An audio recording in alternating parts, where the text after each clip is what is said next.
Tu micrófono, Fer. Sí, se cerraste tu micrófono. Ok, ahí está, ¿verdad? Pues muy buenos días, sean bienvenidos a esta sesión del Círculo de Estudios Pensamiento Latinoamericano. Esperamos que todos se encuentren muy bien el día de hoy. El día de hoy tenemos un tema muy interesante que tiene que ver con la lengua y la transformación en el ámbito político, para lo cual yo le dejo la palabra a Elia y bueno, vamos a iniciar la sesión. Muy buenos días, bienvenidas, bienvenidos todas las personas. El título yo sé que está muy barroco, creo que me gustan mucho los títulos muy extensos, quiero explicar todo en el título. Voy a tener apagada mi cámara porque voy a estar utilizando una presentación y unas cosas que traje para ustedes. Pero bueno, antes de eso quisiera darle esta especie de, si bien no es un homenaje, pero un reconocimiento a mi profesora de español superior en la universidad, Fulvia Colombo Aroldi, quien ha fallecido pues hace varios años. Debo decir que para mí es la mejor maestra que he tenido de español, pero yo creo que por mucho ha sido la mejor maestra que la facultad ha tenido. Y debo decir también que era muy difícil sacar buenas calificaciones con ella. Yo la verdad es que el primer semestre pasé con 6, de los 2 años que tuve con ella fueron 4 semestres, pero el último semestre lo pasé con 8 y es para mí más que un 10. Era ella y era Conchita Company o Concepción Company, pero las referencias que tenía sobre las clases de Company pues eran muy negativas, que era una persona muy autoritaria, y como este video va a quedar grabado en la internet, mejor ahí le dejo. Bueno, pues voy a iniciar, les voy a presentar lo que preparé para ustedes. El título me gusta porque ya de entrada esta oración larga del lenguaje del pueblo o la política de la lengua como dialogicidad para la transformación, pues ya está, como dirían, inducida a que los haga pensar hacia esa transformación. Pero como todo tiene una base y quiero darles un poco la base de nuestra lengua, quisiera decirles o iniciar para cualquier persona que nos vea después este video, como aclarar algunas cosas o conceptos. ¿Qué es el lenguaje? Bueno, el lenguaje, de acuerdo a la RAE, es la facultad del ser humano de expresarse y comunicarse con los demás a través del sonido, articulado o de otros sistemas de signos. Es decir, la capacidad de comunicación que tiene el ser humano con los demás, ¿no? Y bueno, utilizo a la RAE porque pues en este tema es la autoridad, ¿no? De la definición de palabras. Pero ¿de dónde proviene el español? O antes de la RAE, ¿qué era lo que pasó? ¿Qué le pasó al español para lo que hoy nosotros hablamos? Bueno, pues el español es una lengua que proviene gracias a la combinación y evolución de las llamadas lenguas romances, que fue un fenómeno lingüístico europeo, llamadas así por su familia lingüística de origen, o sea, en la península itálica. Gracias a la combinación del castellano, que inicialmente el castellano fue un dialecto, gracias a ese castellano, el mozárabe, el sefardí o sefaradí, como gusten, y que a través de la colonización en América es que surge este español y, bueno, pues nuestro español mexicano, como decimos. Esta imagen es del libro de Antonio Alatorre, Los 1001 años de la lengua, que es como base para la carrera de letras hispánicas. Y aquí vemos el mapa, no vamos a detenernos, yo luego les comparto la presentación, para ver un poco lo de las familias que le llamamos, de dónde viene. Pues sí, el español, donde pueden ver a su lado derecho, hacia abajo, dice latín o protorromance, y ahí vienen las lenguas hermanas, por decirlo de alguna manera, y nuestra lengua madre es el latín, que a su vez proviene del celta, y ese celta pues es de las lenguas indoeuropeas. Entonces digamos que ese es el origen de nuestro español, es todo el recorrido que hace histórico nuestra lengua. Y aquí quiero hacer unas definiciones para poder entrar con las lecturas que les compartí. Lengua, dialecto e idioma. Y nuevamente, de acuerdo a la RAE, la lengua es un sistema de comunicación verbal propio de una comunidad humana y que cuenta generalmente con escritura. Es decir, de acuerdo a la RAE, es un sistema lingüístico considerado en su estructura o completo. No dice completo, pero en realidad a eso se refiere la RAE. Una lengua es un sistema completo, complejo, lingüístico. El idioma es una variación, pero es una variación política o internacional en donde dice la lengua de un pueblo o nación, ahí está la categoría política, o común a varios. El dialecto dice que es una variedad de un idioma o lengua que no alcanza la categoría social de lengua, es decir, es menor. Ajá. Y bueno, esto es lo que dice la RAE. Lo que dice el español o digamos, para poder comunicarnos como personas o entre personas, la unidad mínima de comunicación que tenemos es el circuito del habla. Este lo vimos desde la primaria, luego en la secundaria, luego ustedes ya no lo vieron porque fueron a otras carreras, pero en letras sí lo vimos y lo vemos más complejo. Cada uno de estos elementos de la comunicación lo vemos más profundo, más complejo, y de aquí van a derivar otras materias u otras especialidades del español. Y pues de manera básica, la comunicación surge o la unidad mínima surge en tanto hay podemos decir dos personas o más que se quieren comunicar. Alguien que emite un mensaje a través de un código o un canal de comunicación y quien lo recibe y luego se vuelve circular. Esa es, digamos, la base de la comunicación que debiera existir. Y ahora me gustaría jugar con ustedes un poco. Yo voy a tener que salir un poco de no los veo. Le voy a pedir a Fernando que me ayude ahí para ver sus participaciones. Pero yo quisiera jugar un poco con ustedes y preguntarles a dos personas que quieran participar. ¿Sí me ayuda ahí, Fer? Es que yo tampoco veo ahorita el... Ok, bueno, si pudiera alguien levantar su manita, dos personas, las dos primeras personas que quieran jugar conmigo. ¿Irene? Sí. Ok, Irene y alguien más. Y Fernando, ok, muy bien, Irene primero. Escoge una letra del abecedario. Ya. ¿Cuál? J. Muy bien.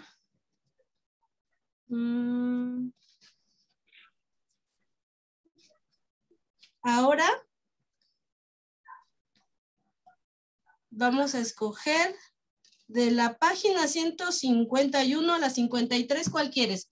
¿151, 152 o 153? La 153. Ok, de la página 153 del Diccionario del Diablo de Ambrose Bierce, dice: justicia, mercancía más o menos adulterada que el Estado vende al ciudadano como premio a su obediencia, impuestos y servicios personales. Esta es una forma de interpretar de Ambrose Bierce sobre la justicia. Bien, Fer, escoge una letra. Gracias, Irene. T. La T.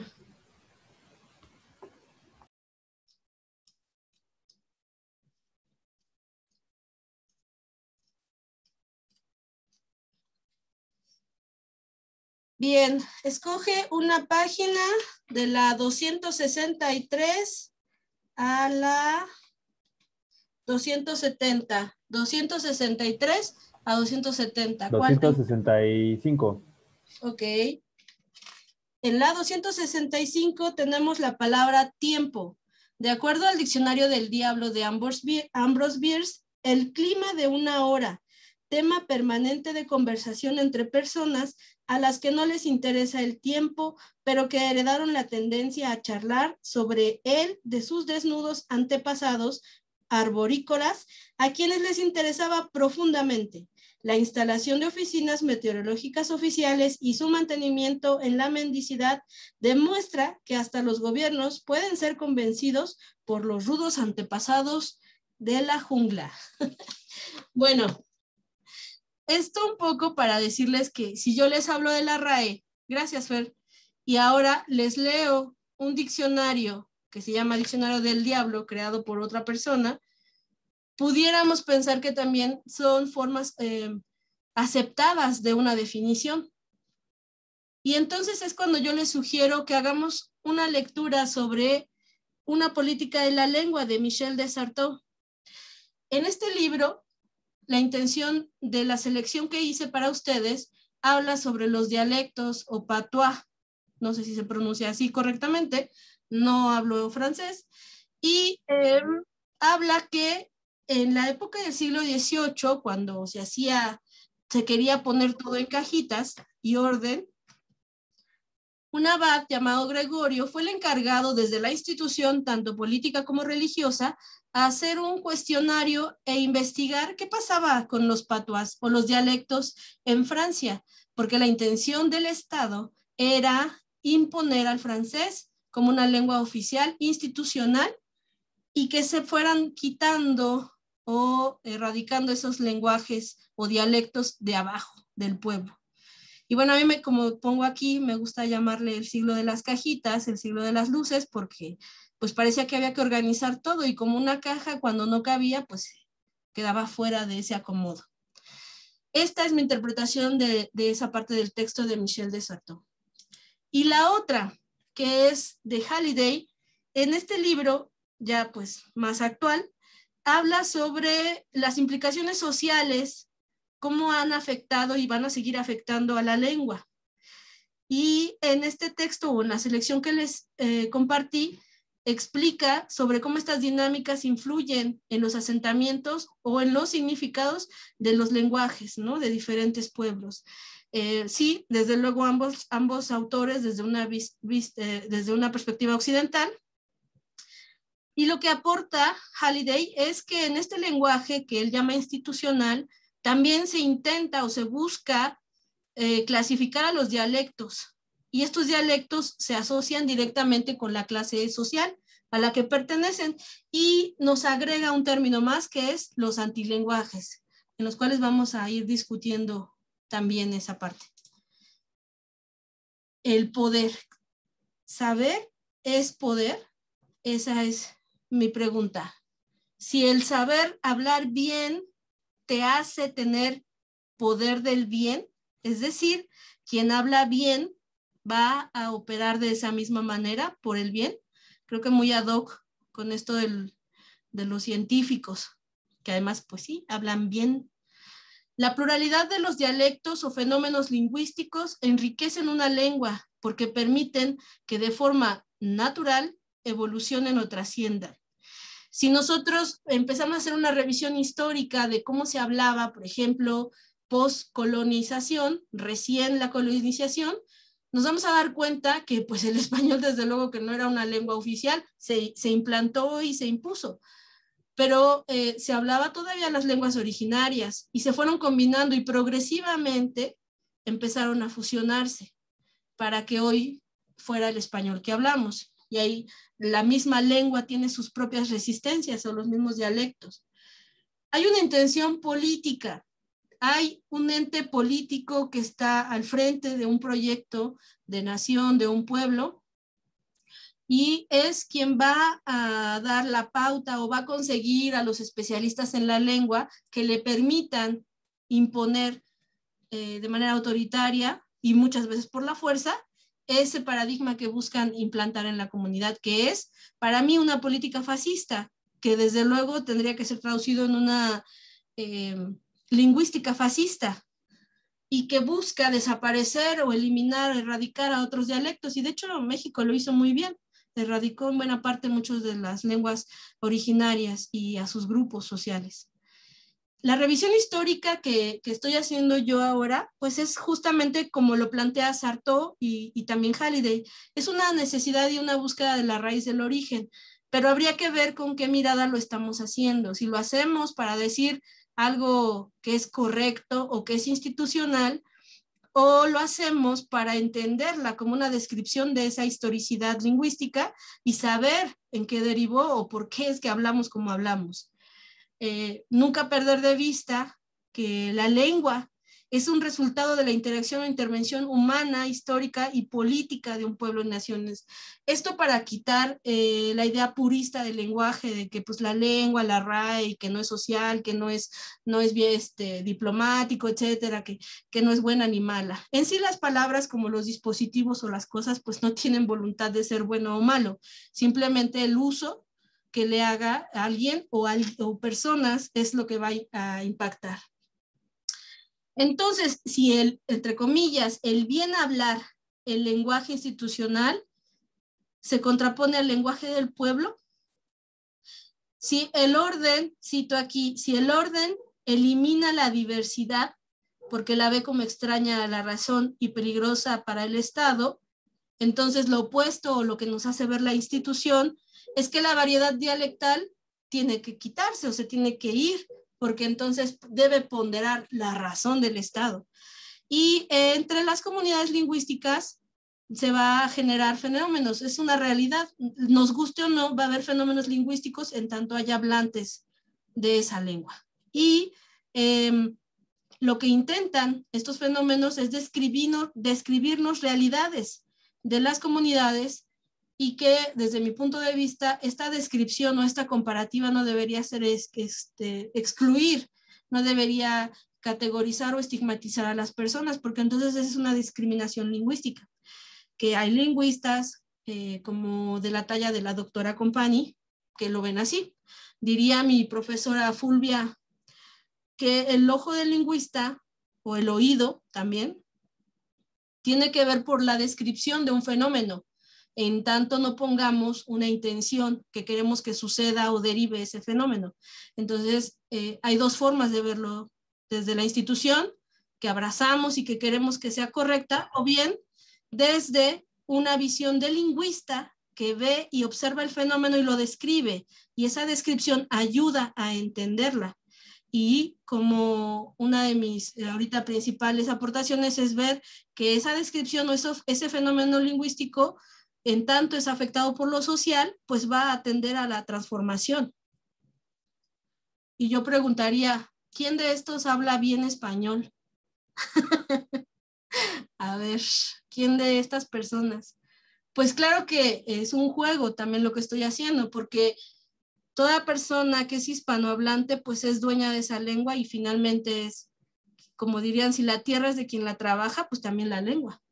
La lengua es de quien la habla. Y no necesariamente vocalmente, sino puede ser lenguaje de señas, si es una persona con alguna discapacidad, pero la necesidad de comunicación existe. Y bueno, ya aquí, para entrar un poco al debate con ustedes, yo preguntaría, ¿cómo es el lenguaje del pueblo? ¿Cómo identificamos el lenguaje del pueblo? Y les leo un fragmento.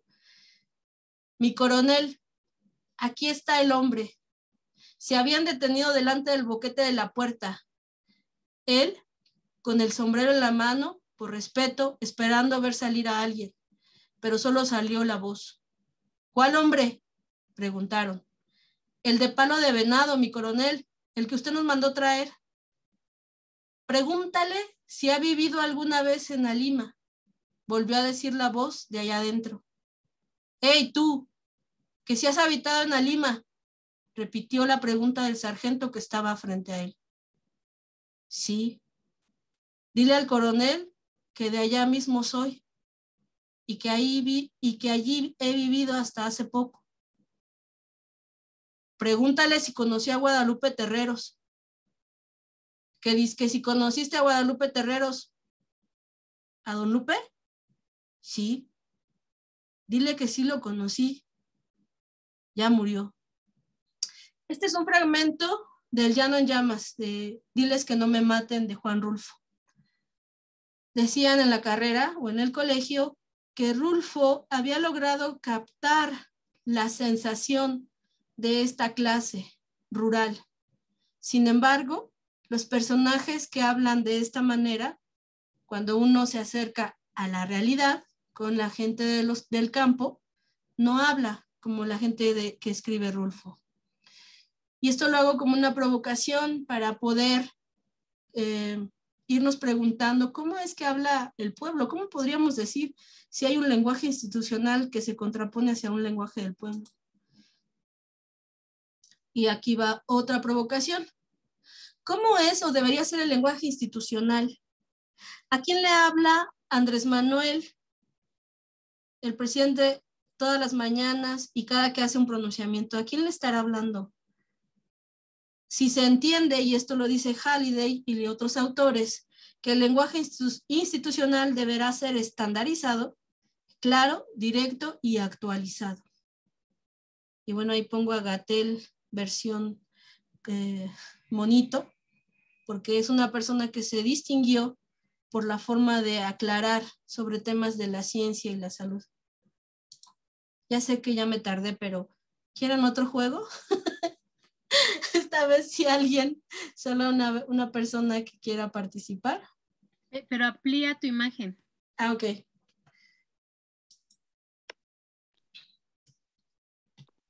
¿Alguien que quiera participar? Fer. Yo, Consuelo. Consuelo, vas, Consuelo. Escoge un número del 1 al 7. 5. Gracias. Y tenemos, este es un libro de dichos que tenemos en México o hispanohablantes. Y el 5 es, ¿quién le pone el cascabel al gato? Quis ligabit campanelam in coto cati. Con un poco de convicción, esta frase la podrían traducir incluso los que no han estudiado latín. Efectivamente, ¿quién atará la campanilla en el cuello del gato? Es decir, ¿quién le pondrá el cascabel al gato? Es una expresión de absoluta vigencia en nuestra lengua y se emplea cada vez que tenemos ideas felices para solucionar nuestros problemas, pero muy difíciles de llevar a la práctica. Alude sobre todo a la falta de determinación de las personas y se utiliza frecuentemente cuando hay que tomar una decisión que se considera beneficiosa para la generalidad, pero nadie se atreve a tomarla porque es arriesgada. Bueno, esto es un poco un breviario sobre los libros que tengo. Y finalmente terminaría esta exposición con una frase de Antonio Latorre, porque normalmente, y eso creo que es muy neoliberal, nos gusta mucho corregir a las personas que tienden a hablar como estuvistes, fuistes, aiga, y es porque no sabemos esta historicidad de la lengua. Y lo entiendo, no todos tenemos que saber muy bien o correctamente todas las reglas gramaticales e históricas. Sin embargo, Latorre dice, en cualquier hablante de una lengua hay un lingüista en potencia, y sí, porque tenemos una intuición al hablar y al comunicar. Y creo que esta necesidad de corregir al otro, pues tiene que ver con un poco quererlo desaparecer, que quisiéramos controlar ese control o autoritarismo que nos viene a veces bien para sentirnos un poco más importantes muchas veces. Y bueno, esto lo digo porque incluso yo he corregido textos, pero no en este aspecto, sino más bien para que haya un poco más de claridad en el mensaje que se busca o se pretende. Y bueno, pues gracias por escucharme. Y pues ahora vamos a debatir sobre lo que estoy planteando como nuestro lenguaje o lenguaje del pueblo como una forma de transformar la realidad.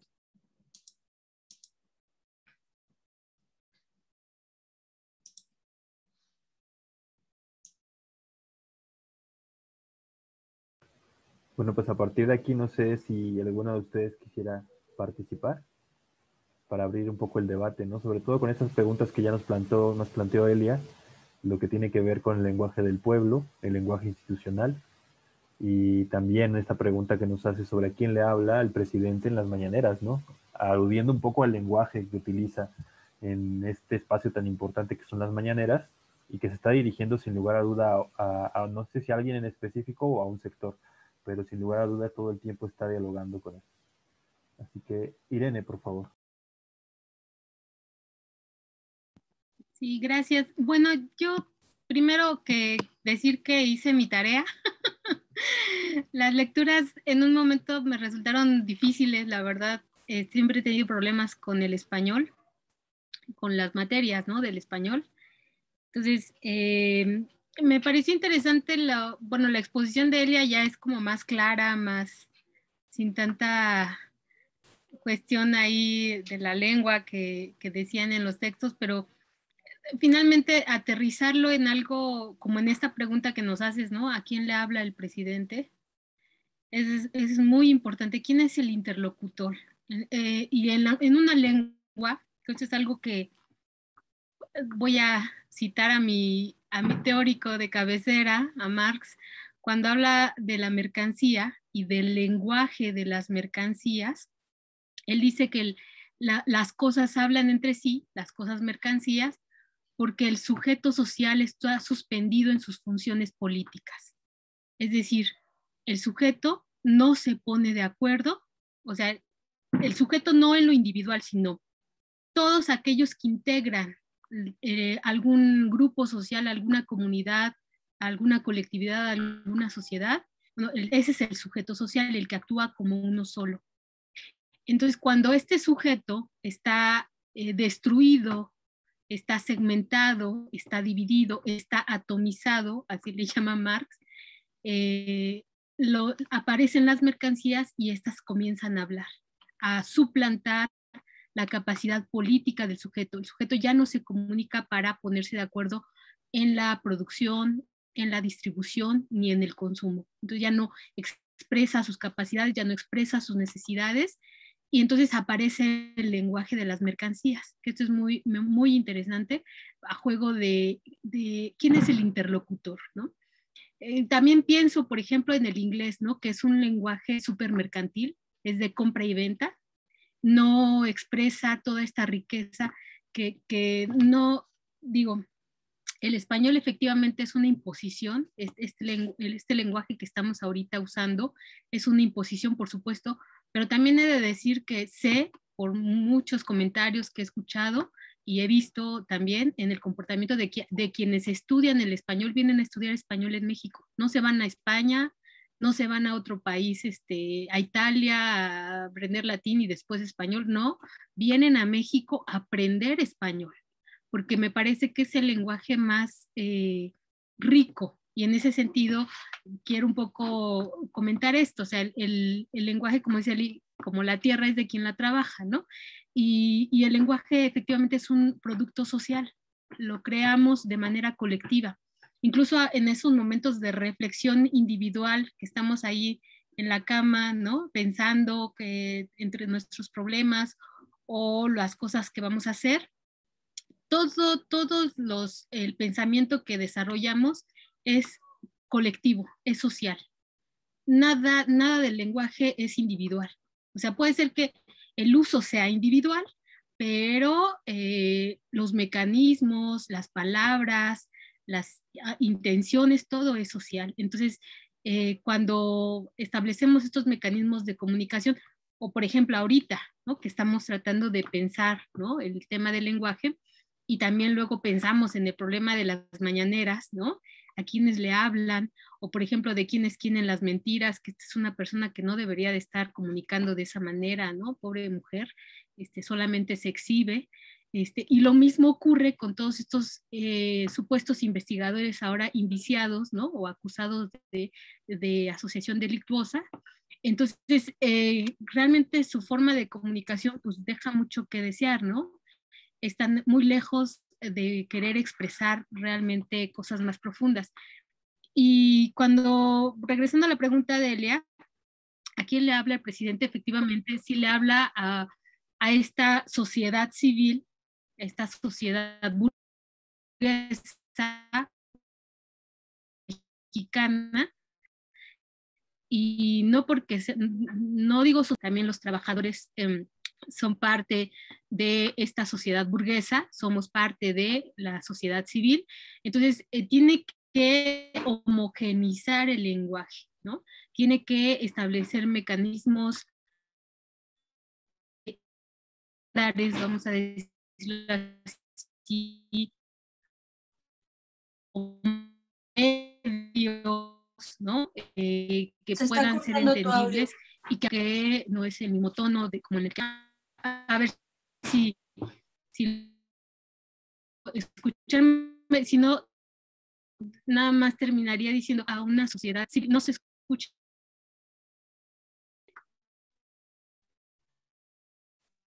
Se está cortando, ¿verdad? ¿O solo soy yo? Sí, a mí también se me cortó. Creo que está fallando mi señal. Voy a... Bueno, a ver si el lenguaje que sobre todo del Estado, en esta apuesta del Estado, ¿no? De construir un territorio, no, pero sí cohesionar esta finalidad, ¿no? Más que solamente dirigirse a un sector. Es lo que diría.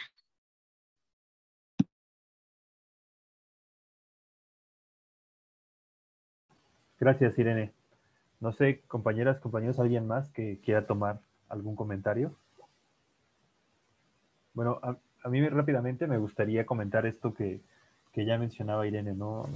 Y retomando la pregunta que comentaba Elia, me acaba de aparecer de Orlando y de David. No sé si estaban antes, pero rápidamente nada más el comentario.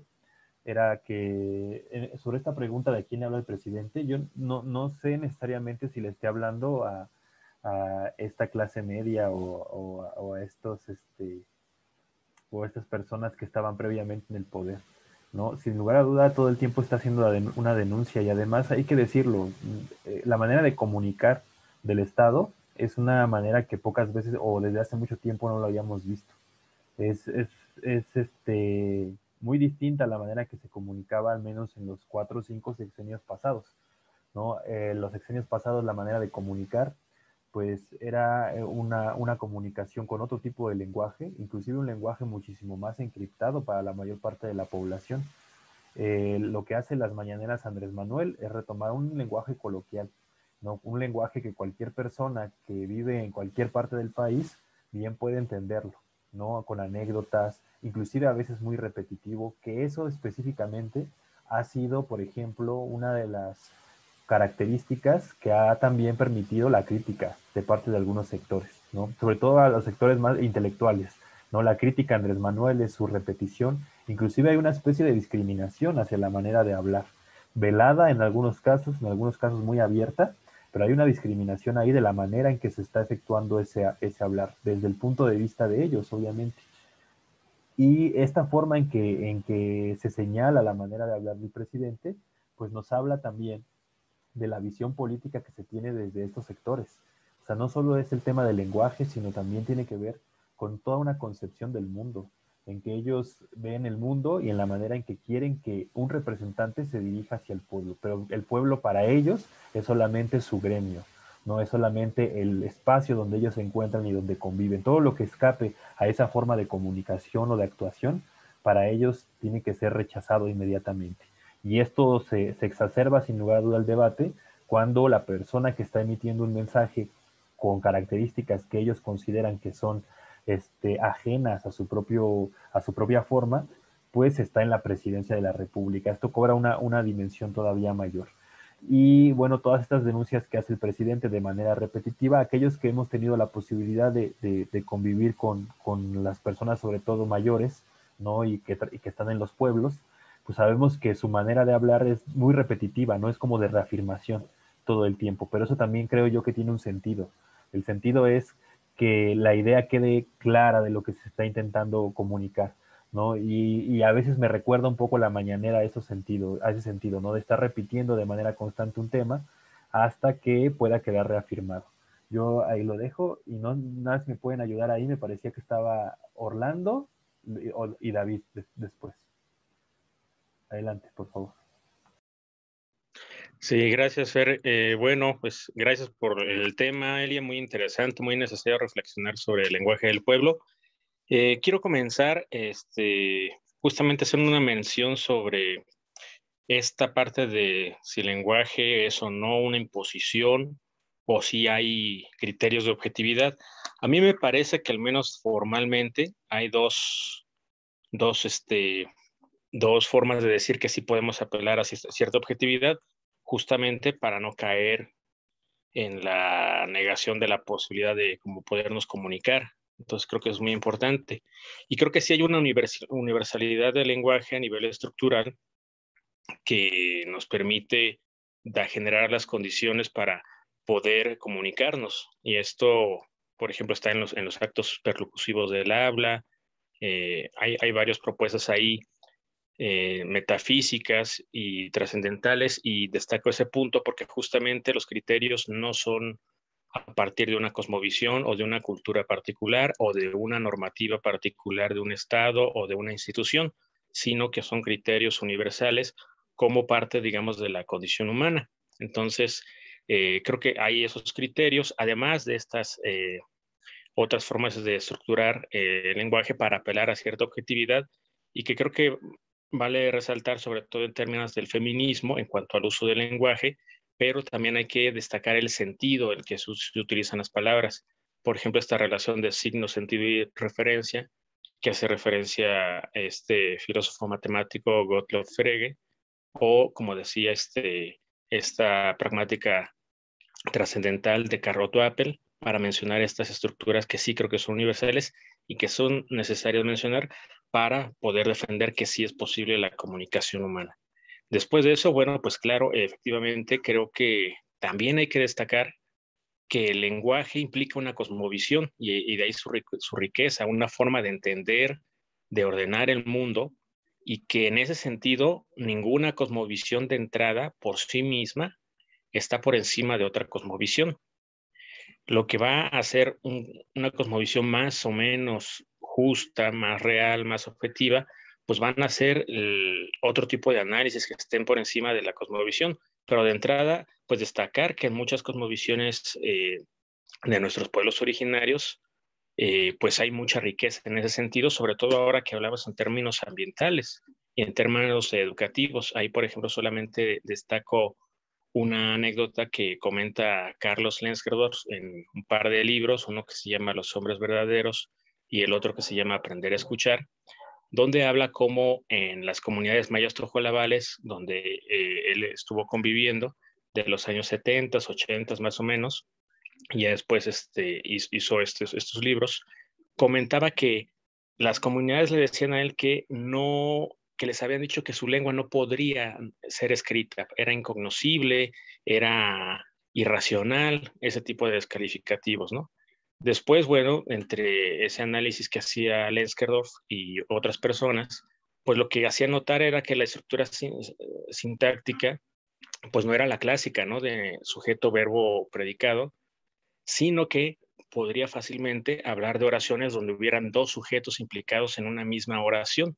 Eso es algo claro bajo esa concepción, pues por supuesto absurda, irracional, esos parámetros serían irracionales, pero cuando uno habla de las comunidades indígenas de Chiapas, del Maya Tojolabal, destaca la terminación del tic, que significa en nosotros, este pensamiento comunitario, y que en esa relación del lenguaje y la cosmovisión, pues tiene consecuencias prácticas cotidianas, como la anécdota que cuenta Lensgerdorf, que cuando están en un salón de clases, va a haber una evaluación, va a haber un examen, están divididas en filas, cada quien con su hoja para resolver, y el momento que dice que tienen que resolver, pues la decisión automática es que hacen un círculo y se ponen a platicar entre ellos para resolver la problemática que se está planteando en turno. Es decir, esta lógica va en contrasentido de esta lógica individualista que podemos ubicar en el neoliberalismo y por supuesto mucho más atrás, pero que bueno, ahí valdría destacar ahí como la influencia de esa cosmovisión a la hora de pensar las relaciones sociales, el sentimiento de cosmovisión de la comunidad, y por supuesto la idea de la madre tierra también como otro sujeto que lo podemos encontrar, por ejemplo, en Bolivia y en algunos otros pueblos originarios. Hasta ahí mi primer comentario. Muchas gracias. Gracias, Orlando. Continúa David y posteriormente Víctor, por favor. Rápido. Bueno, acaba de citar justamente a mi querido maestro Leckensdorf, y a partir de lo que él decía, bueno, yo sí lo conocí en vida y en persona y muchos semestres tomé con él, pero es muy importante lo que acaba de hacer esta Elia, de hacerle un recorrido al lenguaje, porque justamente siempre citaré a Confucio. Dice, lo primero que se cangrena en cualquier civilización, cultura, pueblo o país es el lenguaje. Lo primero que targiversa el sujeto o diferentes sujetos es el lenguaje. Y el lenguaje tenemos que adecuarnos nosotros al lenguaje y no el lenguaje lo tenemos que adecuar a nosotros. Ese es en un primer término. Cuando el maestro Leckensdorf pensaba acerca de lo que estaba diciendo Orlando, del TIC, del nosotros, era pensarse desde un centro, desde un núcleo, no solamente de cosmovisión, sino era un núcleo ontológico de cómo se articulaban las comunidades de hablando entrecruzado. Ahí no había el diálogo de persona a persona, sino era entrecruzado.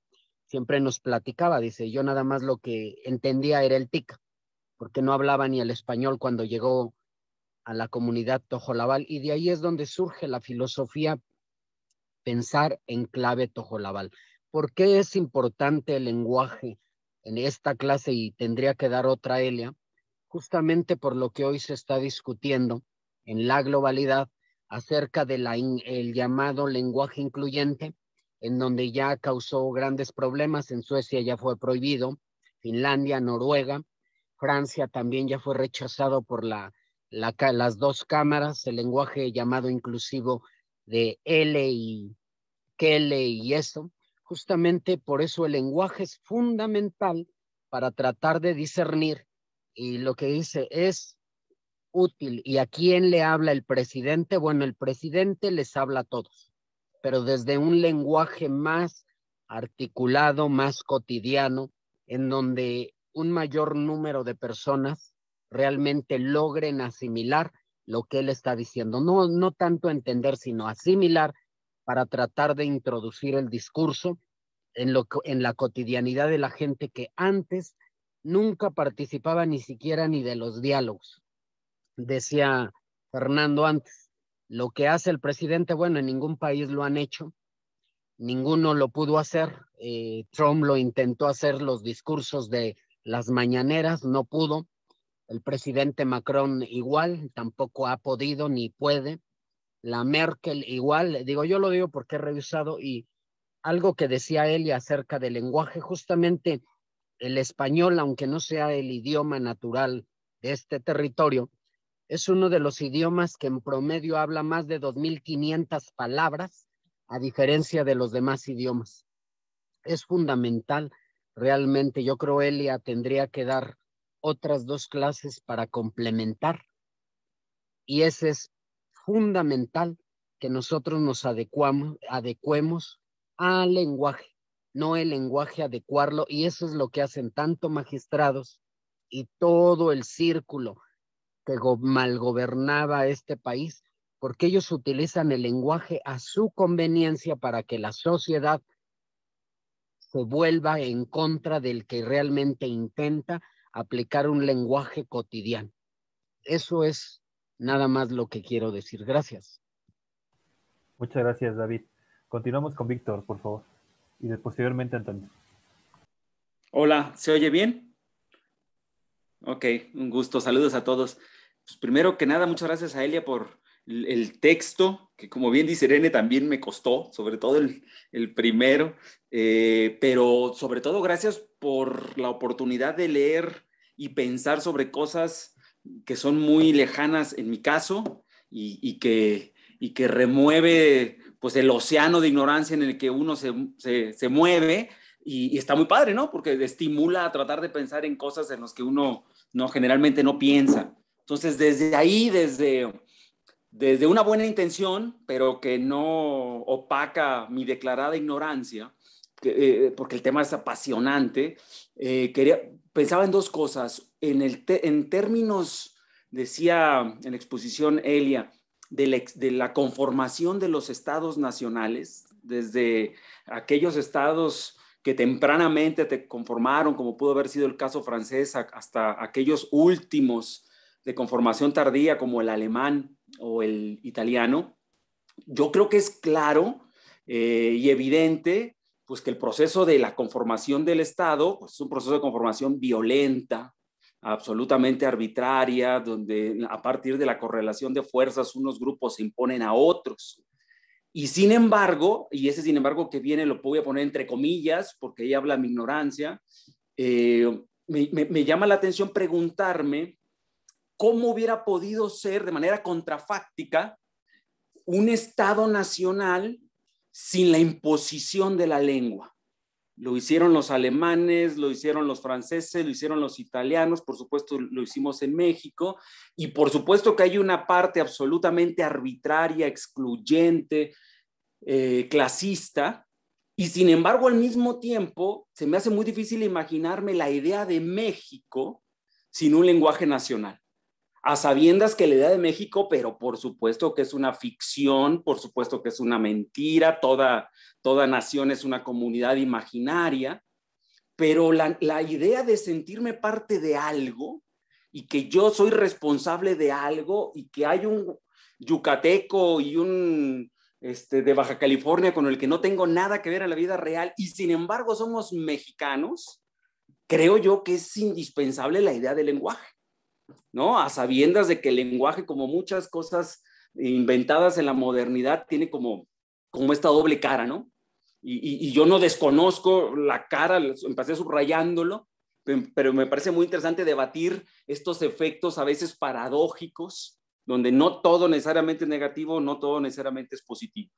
En términos de a quién le habla el presidente, me hizo recordar a Elia que una de las razones por las que yo voté en esta tercera ocasión consecutiva por López Obrador y traté de convencer a mucha gente que votara por López Obrador, era que el lugar común era que hablaba mal, ¿no? Porque que Anaya habla muy bonito.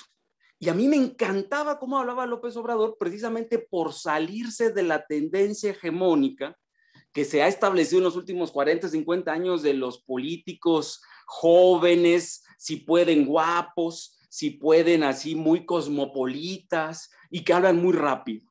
Y a mí me parecía muy padre que la opción de López Obrador incluso pasaba por salirse de ese esquema convencional. Y yo creo que eso es muy interesante y lo volvería a votar en función de ese atractivo. Pero también creo que ese atractivo a veces tiene el riesgo de la extrema simplificación. Y a veces eso me preocupa, porque a veces es como demasiado condescendiente en cómo voy a explicar las cosas en blanco y negro, pareciera a veces premeditadamente saliéndome de la complejidad, saliéndome de los matices, de los puntos intermedios, y ahí como que dices, bueno, tampoco es tan así. La realidad, por fortuna, trasciende los blancos y los negros. Y ahí quizá hace falta, quizá López Obrador no lo va a hacer, pero quizá ha hecho falta el contrapeso en su gabinete que pudiera aportar un poco de complejidad. Ahora, pensando en lo de Orlando, me acordé de Álvaro García Linera en Bolivia, que cumplía como un poco ese papel, ¿no? Que tenía un lenguaje un poquito más elaborado para decir, bueno, es que necesitamos hablarle al pueblo, a las clases medias, a la sociedad civil, a los sectores conservadores, no hay apoyo que nos sobre.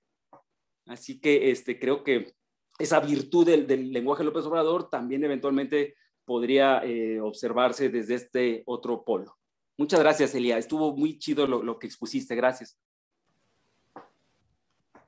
Muchas gracias, Víctor. Continuamos con Antonio y posteriormente Irene y abrimos paso a Eli para que ya nos dejes comentarios sobre lo que se ha platicado aquí. Ok. Muchas gracias a Elia por la presentación. Pues sí, me parece que pues en estos tiempos se da como prioridad al lenguaje como muy especializado, ¿no?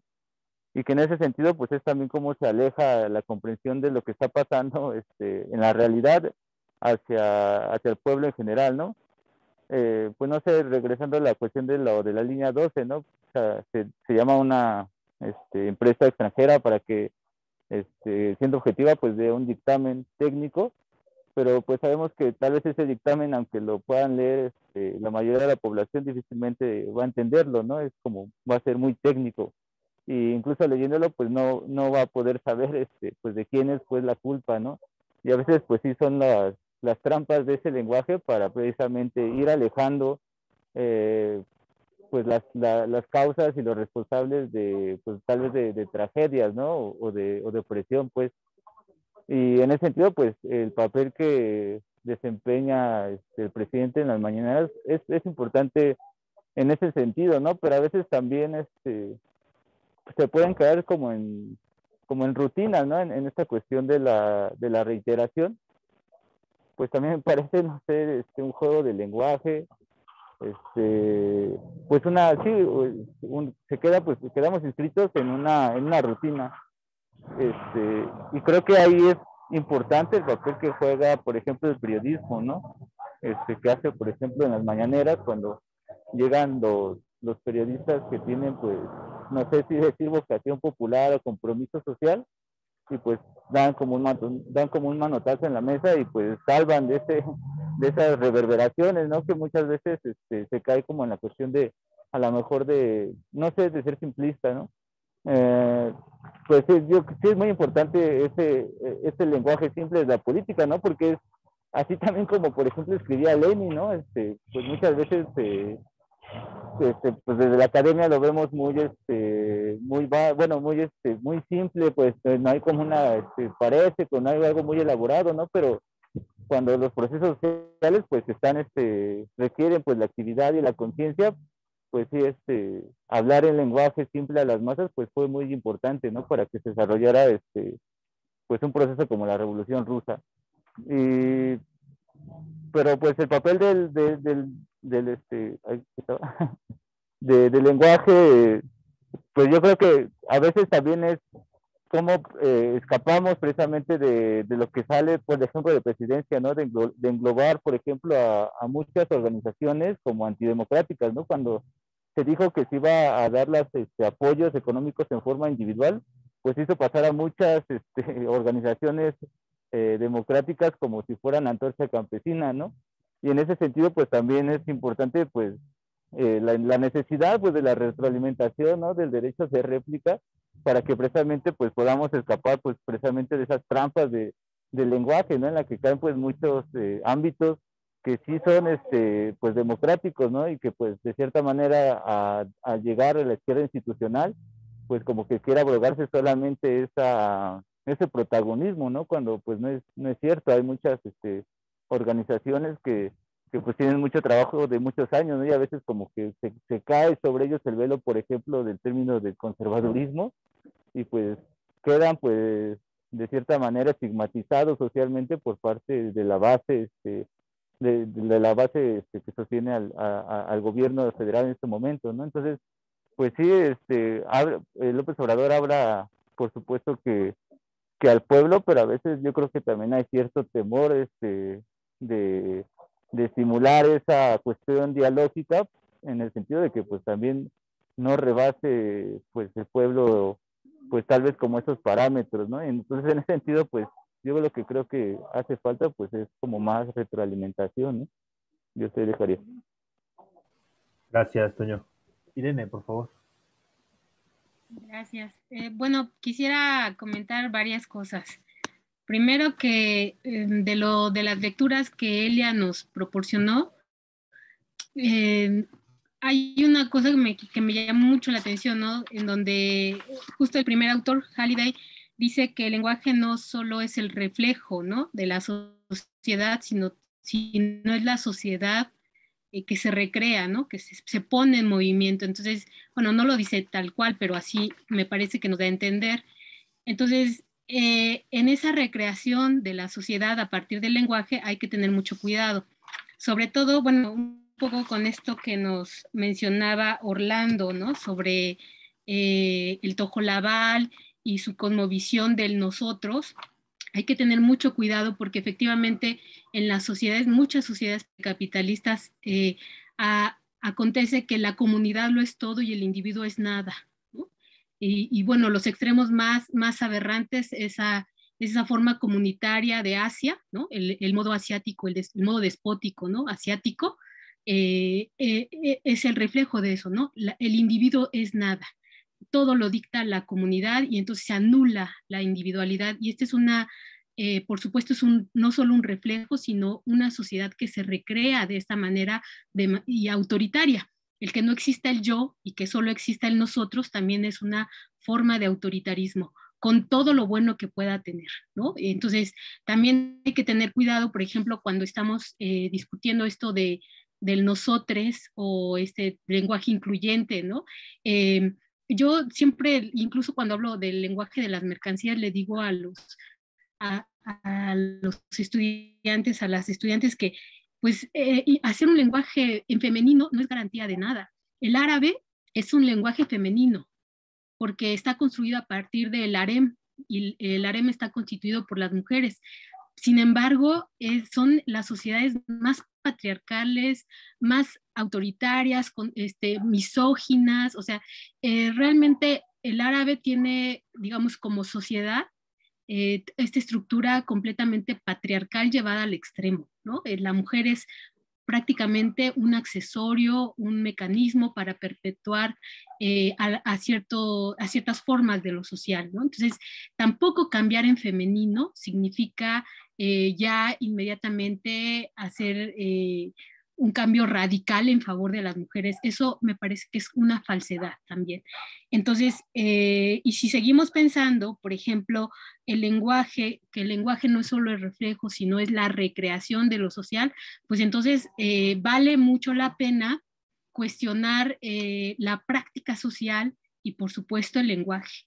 Y que ahí en esas dos formas de crear identidad, porque al producirnos materialmente, desde la producción, la distribución y el consumo, hasta la producción, distribución y consumo de la cultura, hasta la producción, distribución de las emociones y el consumo del otro en términos emotivos, o sea, todas estas formas de reproducción, de recreación, que también se juegan en el lenguaje.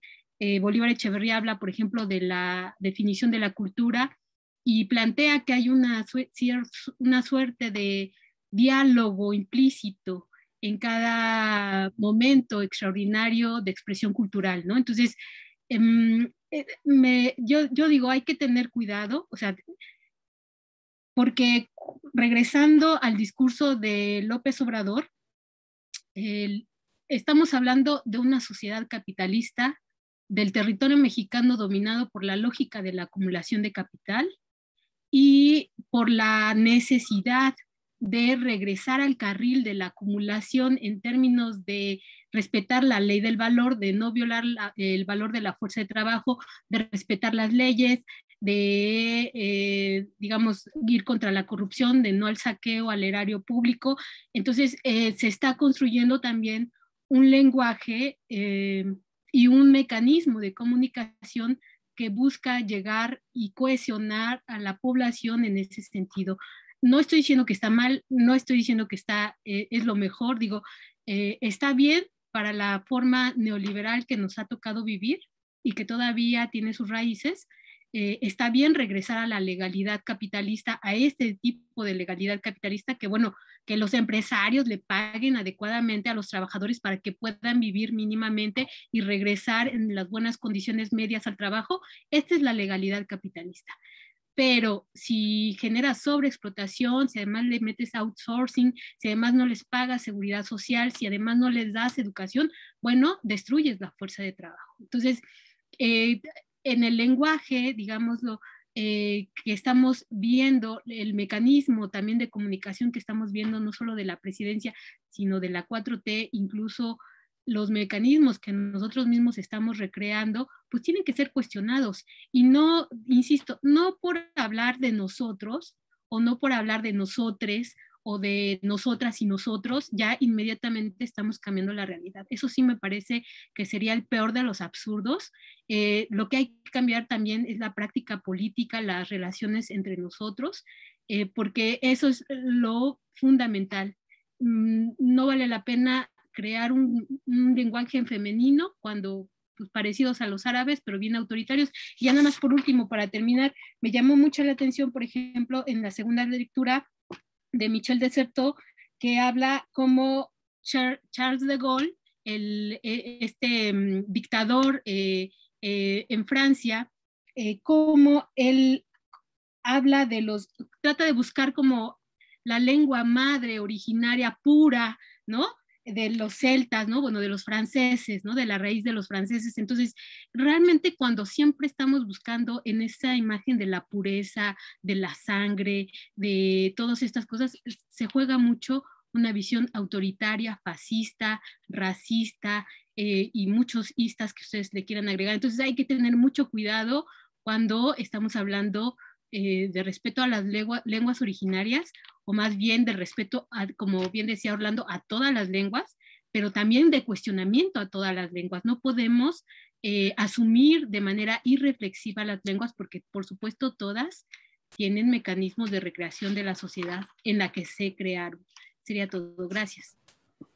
Gracias, Irene. Elia, por favor, comentarios.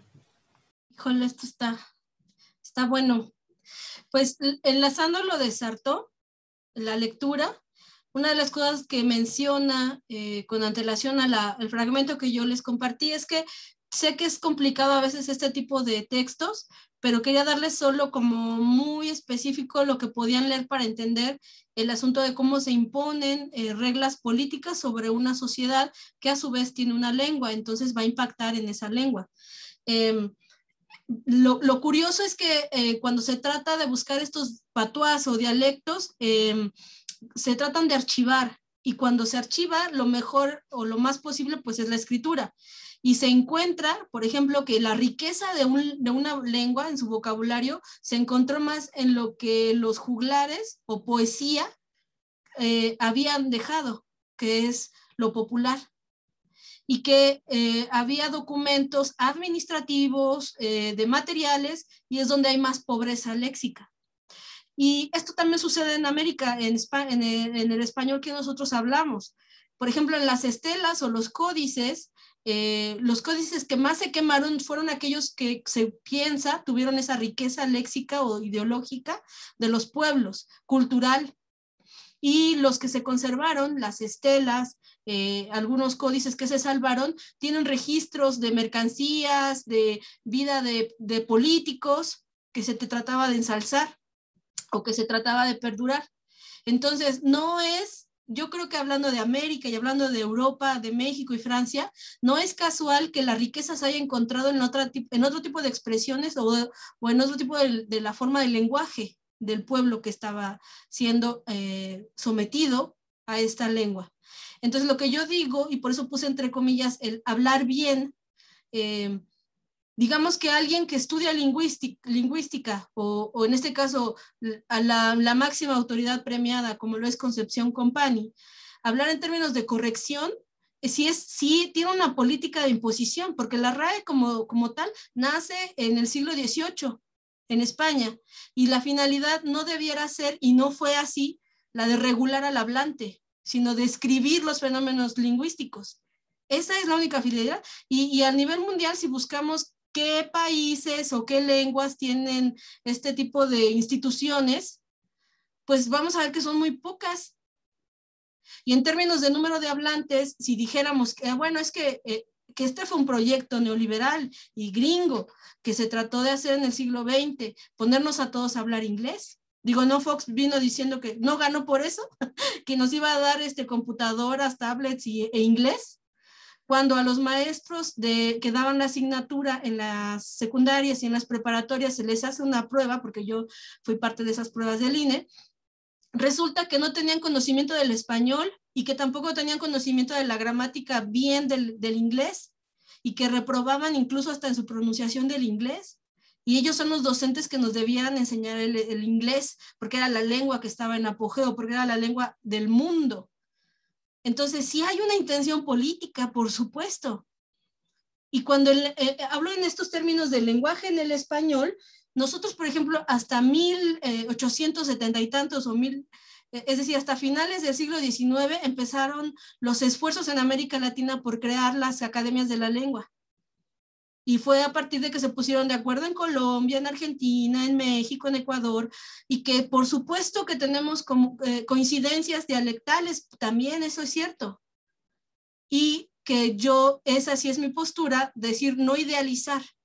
el hecho de que nosotros pensemos en las lenguas originarias y que digamos, no, es que, por ejemplo, tal lengua o en tal país se habla en femenino o se habla en masculino, por supuesto que tiene una cosmovisión, la cual nosotros vamos a interpretar, ni siquiera vamos a saber al 100%, porque somos hispanohablantes, nuestra lengua materna es el español y todo lo que hagamos vamos a traducirlo a través de esa lengua o ese lenguaje. Pueden aprender otras lenguas, sí, español, francés, italiano, portugués, lenguas hermanas de origen si quieren, pero no vamos a pensar en francés, no vamos a pensar en italiano. Como decimos, siempre pensamos pues en español, ¿no? Entonces ahí es donde está el origen de nuestras interpretaciones, que al final son traducciones. Nosotros traducimos lo que pensamos, no fielmente. El léxico o el lenguaje nos ayuda a que sea más claro. Y es ahí donde yo hablaba de la institución. Este lenguaje de la institución que debe ser estandarizado y efectivamente, no recuerdo ahorita quién lo comentó, pero Andrés Manuel le habla desde alguien que no sabe leer y escribir, porque aunque no lo crean, sí hay gente analfabeta en México, y hasta alguien que está en una maestría o doctorado. Ese es el lenguaje con el que nos habla. Y yo terminaría con esto porque se me acaba el tiempo. Es que estábamos acostumbrados, lo que decía Víctor, en la campaña, decían Anaya, no, habla muy correcto, miren, ese modelo de Mead, de Anaya, de Lorenzo Córdoba, ese fenotipo, esa forma de expresión es muy neoliberal. Y Andrés Manuel viene a romper todo eso y además con insultos clasistas porque él dice, ¿estuviste? Cuando si nosotros vamos a términos de la lingüística, de la revisión histórica, era una forma antigua o arcaica o en desuso, pero sigue siendo parte del español, o sea, no está hablando en inglés. Ahora, y termino con esto. Estuve revisando discursos desde Echeverría hasta Andrés Manuel. Todos tienen errores gramaticales, vamos a decir así. Todos tienen errores en el habla. No hablan con ortografía, pues. Ninguno puede decir que es pulcro en eso. Pero ¿a quién se le ataca más? Pues a Andrés Manuel, ¿no? Entonces hay que ver esa condición. Todos comunicaban, sí. Todos transmitían, sí. Pero cuando se vuelve este asunto de hay que hacerlo correcto porque la institución lo pide, lo indica y eres superior ante ellos, pues ya estamos discriminando, por supuesto. Y estamos discriminando a la mayoría de la población, que es la que habla así. Gracias. Gracias, Eddie. Orlando, por favor. Sí, muy interesante, varias participaciones, pero pues no, es imposible retomar todas, pero muy interesantes. Quisiera comentar esto que decía Irene, estoy de acuerdo en esta idea de que pues sí hay que tener cuidado que en esta construcción de las comunidades pues se pierda el sujeto, ¿no? Se pierda las decisiones individuales, personales, porque sí suele suceder, sobre todo eso pues se llama comunitarismo, entre otras cosas. Justamente yo creo que esa es una de las diferencias importantes entre el comunitarismo y el comunismo, porque el comunismo sí reconoce al sujeto, a la persona y a las decisiones que puede tomar. De hecho, esa cosmovisión pues es del comunitarismo, pues sí está en China, como mencionaba Irene, inclusive de varios países de Oriente. Yo diría que la India también está en esas mismas condiciones, pero sí es un tema importante hay que destacar. Y yo creo que sí, efectivamente, no garantiza el lenguaje incluyente, pues acciones, conductas de justicia. Sin embargo, creo que sí es un paso necesario, porque sí el lenguaje te genera una forma de relacionarte, ¿no? Como hemos visto con Freire, lo que se trata es de ver cómo nos relacionamos a partir del lenguaje, de la cultura, cómo construimos una forma distinta de relacionarnos con el entorno. Y creo que ahí sí hay una pertinencia de poner el acento las relaciones de injusticia que hay respecto de las mujeres.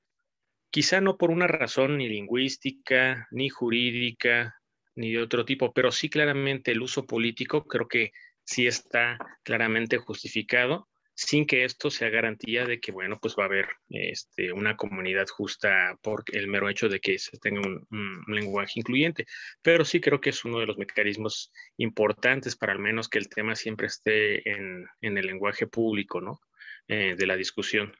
Quería justamente destacar la relación del lenguaje y la cultura, porque creo que eso es lo interesante, lo importante, ¿no? Al hablar del lenguaje hablamos de una cultura, y en ese sentido, sobre esta idea de cuáles son los criterios para decir que alguien habla bien o habla mal, sea Andrés Manuel, sea una persona que tiene una profesión o no, cuáles son los criterios para decir que alguien habla bien, inclusive estos usos que también los sociólogos han estudiado de manera interesante, de ver cómo ciertas formas de hablar pasan de una comunidad social a otra, de una clase social a otra.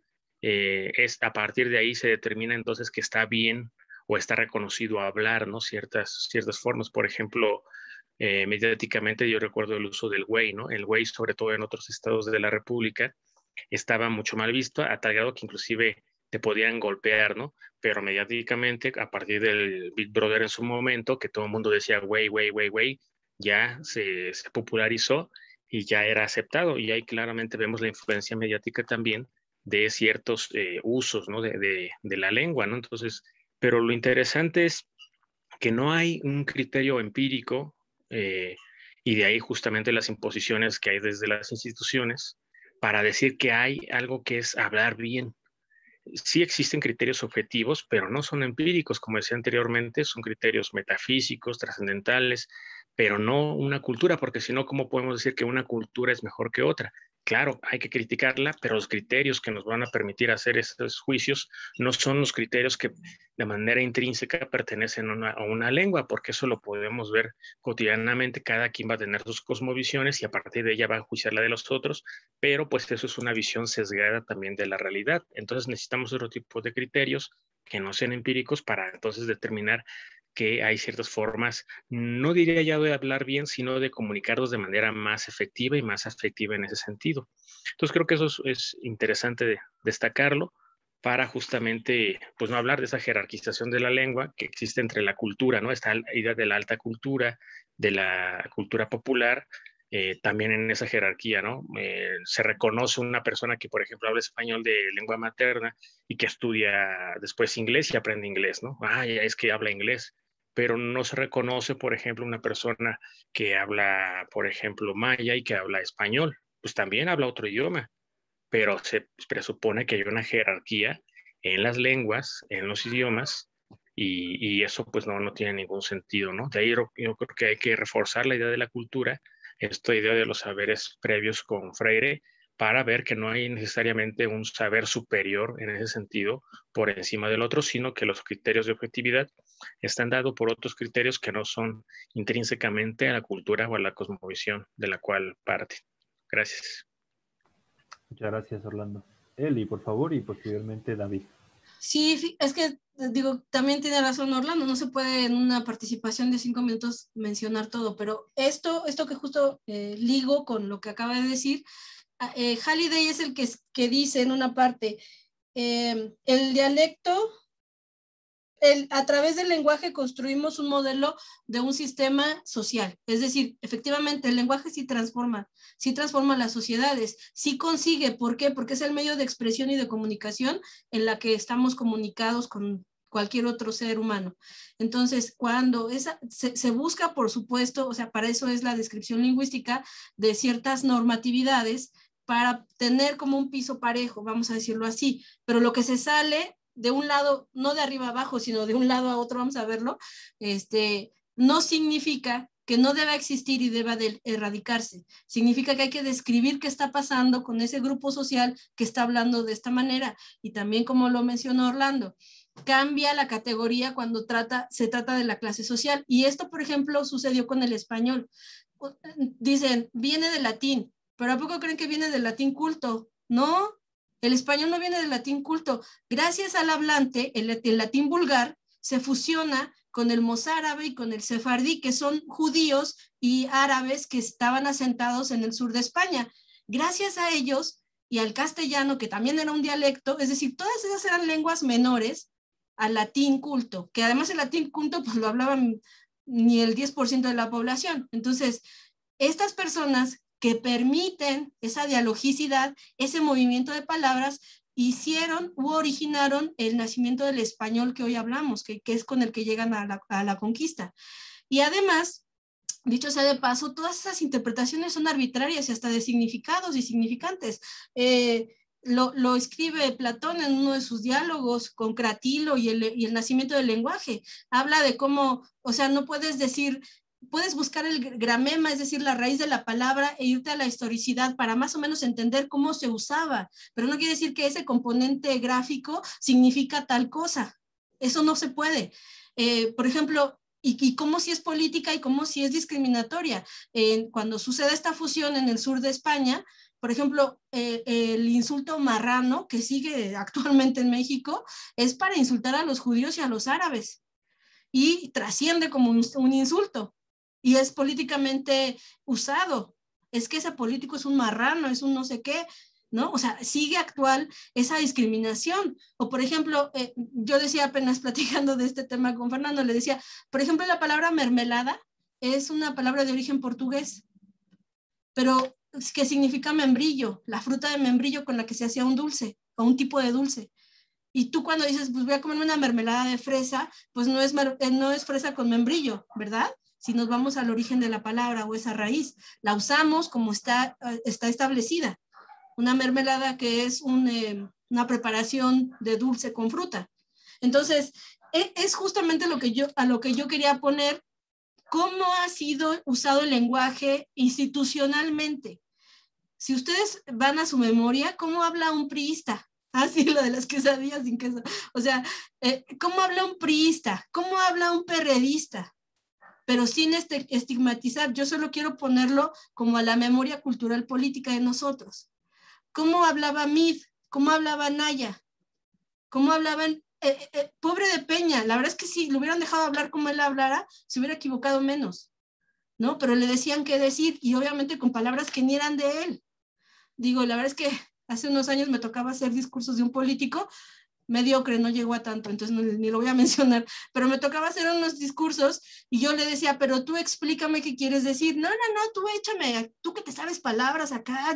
No, o sea, tú explícame qué quieres decir, porque a través de tu léxico voy a tratar de construir una idea que sea clara, que te entiendan todas las personas que van a venir. O sea, es al final, si hay una intención de una institución, y también trabajé, aunque no debo decirlo, porque firmé un contrato de confidencialidad, pero trabajé con funcionarios de los 3 órdenes en la Escuela de Administración Pública, justamente de español. Y yo les hacía esta pregunta: ¿cómo es un lenguaje de institución? Y lo que ellos veían era jerarquización, poder, autoridad, que nada tiene que ver con un lenguaje de institución. Ahora nos toca en esta cuarta transformación también crear un lenguaje. Estamos rompiendo esquemas y nos toca crear esos lenguajes, pero que sean, por ahí alguien utilizó la palabra universal. Más que universal, yo diría que cualquier persona que lo entienda, que lo escuche, que lo lea, que lo vea a través del lenguaje de señas, lo pueda entender. Es decir, la política no solo es exclusiva de políticos que van al ITAM o a Harvard o que tienen un doctorado. La política es para cualquier persona y eso nos puede ayudar el lenguaje. Gracias. Gracias, David, por favor. Muchas gracias. Bueno, yo primeramente, para referirme al lenguaje incluyente, yo no es que esté aprobando y avalando el lenguaje incluyente. Justamente yo desprecio eso porque ya hubo un problema en la Universidad Veracruzana por eso. Porque un sujeto le dice a la mujer, porque es mujer, y le dice, aquí la compañera, bueno, hubieran visto, si lo hubiera tenido enfrente, lo cachetea, lo rasguña, porque no le dijo Kele, sino le dijo compañera, y no es compañera, es compañerex, o Kelex, o no sé. Yo me opongo a eso, y por eso está bien que en los países que mencioné ya se haya discutido y realmente hayan bajado ese discurso, que no funciona, que es segregacionista. Lo acaba de decir justamente Elia. Todo es una función política. Y voy a situarme en algo que ella mencionó. Acerca de las estelas, bueno, ahí el lenguaje contenido, nada más citaré una, la estela 14, la estela C o estela 14 como le conocen. Justamente en toda esa estela, si uno lo observa, tiene todo un discurso gráfico, lingüístico, visual, tiene todo un marco realmente mucho más complejo de lo que la mayoría comprende, y es prácticamente la historia de un gobernante en cómo se dirigía a sus, no subordinados, sino realmente a su pueblo en un momento de guerra, de crisis, y justamente la estela S, C, tiene todo ese discurso y es mucho más complejo de como uno lo está diciendo. Ahora, no podemos utilizar ese discurso como lenguaje universal porque no lo es. Que si hay dialectos, sí, el idioma maya como tal tiene 38 variantes internos el día de hoy, justamente esos son dialectos, pero aún así ahora ya se les reconoce como idiomas porque tiene gramática, porque tiene escritura, tojolabal, tzotzil, tzetzal.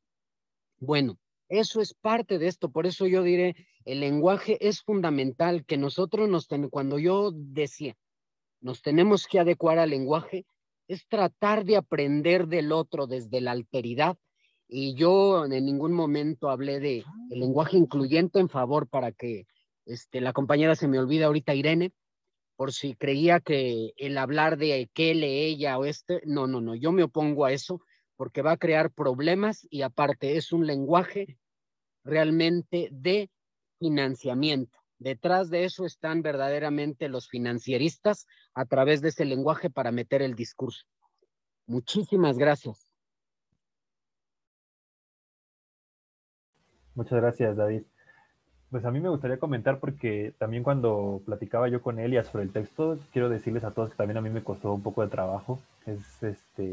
Pues son textos que escapan un poco a lo que estamos habituados a leer, pero es interesante y es importante leerlo. Algo que a mí me llamaba mucho la atención del texto es en esta revisión que hacían, me parece que era en el libro de Michel de Certeau, donde hacían esta revisión de esta lengua, ¿no? Él habla de un elemento radical, es decir, aquel elemento mínimo en el cual se puede rastrear una lengua para saber si tiene un origen antiguo, ¿no? Y que se perdura a través de ciertas composiciones en la lengua a lo largo de la historia.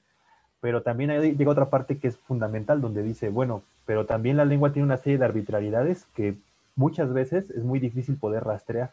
Nadie, ni siquiera la Academia de la Lengua, podría decir que puede rastrear de manera muy precisa de dónde viene cierta lengua. Hay rastros que no existen, ¿no? Como esto que hacía de la madre y el padre que no existen, como estos elementos huérfanos que se interceden en la lengua y que no es posible rastrearlos. Sin embargo, y aquí es el elemento que mete Elia que me parece muy interesante, es saber cómo las instituciones desde el poder también van efectuando un elemento que va moldeando la lengua, no solamente a su favor, sino a través de una arbitrariedad también. Es decir, la institución, a través de sus propios mecanismos políticos, intenta controlar o intenta generar una especie de mecanismo para que la lengua siga un solo camino. Sin embargo, eso obviamente no es posible ni va a ser posible, ya que todos los demás elementos sociales y las arbitrariedades que tiene la lengua van a moldear algo, que no sabemos qué vaya a salir de eso. Ese algo, pues es lo que hablamos actualmente y seguramente en 100 años va a ser distinto, porque es lo que se va moldeando a partir de todos estos elementos que están en juego, en donde la política juega un papel importante. Ahí ese elemento me pareció muy interesante porque generalmente cuando se hace el estudio de la lengua desde los lingüistas, pocas veces el tema social o político se integra como un elemento que también va moldeando la lengua a través de sus instituciones. Y cuando hablamos de instituciones, yo le preguntaba a ella y me ponía a pensar la importancia de la validación también de las instituciones, o más que importancia, cómo la validación de las instituciones también va generando un camino para que las distintas lenguas puedan de alguna manera reproducirse en ciertos contextos, ¿no? Y pienso en el Estado. Cuando el Estado asume como una lengua, le llaman la lengua oficial, ¿no? El español en México, pues también implica que el Estado tenga ciertas responsabilidades hacia esa lengua. Pensaba yo en el tema de la educación, que siendo el español la lengua oficial, pues se cargue todo hacia los contenidos de la educación sean en esa lengua. Solo cuando el Estado, una institución, reconoce que en México no existe solo una lengua, sino existen más lenguas, se hablan diversas lenguas en el país, tiene que asumir una responsabilidad política y una responsabilidad administrativa ante el desarrollo de esas otras lenguas. Es decir, implica una mayor responsabilidad del Estado implica ingresar contenidos, solo hablo del caso de la educación, pero implica ingresar otros contenidos en otras lenguas e implica un mayor esfuerzo también de parte de la sociedad. Y eso es ahí donde me parece que los efectos que tienen las instituciones en el ámbito lingüístico también se ven reflejados, ¿no? Y esa es la dificultad que tenemos actualmente, porque como todas esas arbitrariedades de la lengua se van codificando de tal manera que tenemos un resultado de lo que hablamos actualmente, ¿no? Nadie puede decir efectivamente que se habla bien o se habla mal de acuerdo a qué instancia o a qué posición, ¿no? En el caso de la RAE, pues bueno, tiene una serie de mecanismos, digamos, reglas gramaticales de la lengua, de las cuales él considera dentro de su propio ámbito de investigación. Sin embargo, también vemos cómo la RAE como institución también se va conformando de distintas formas, se va reconfigurando.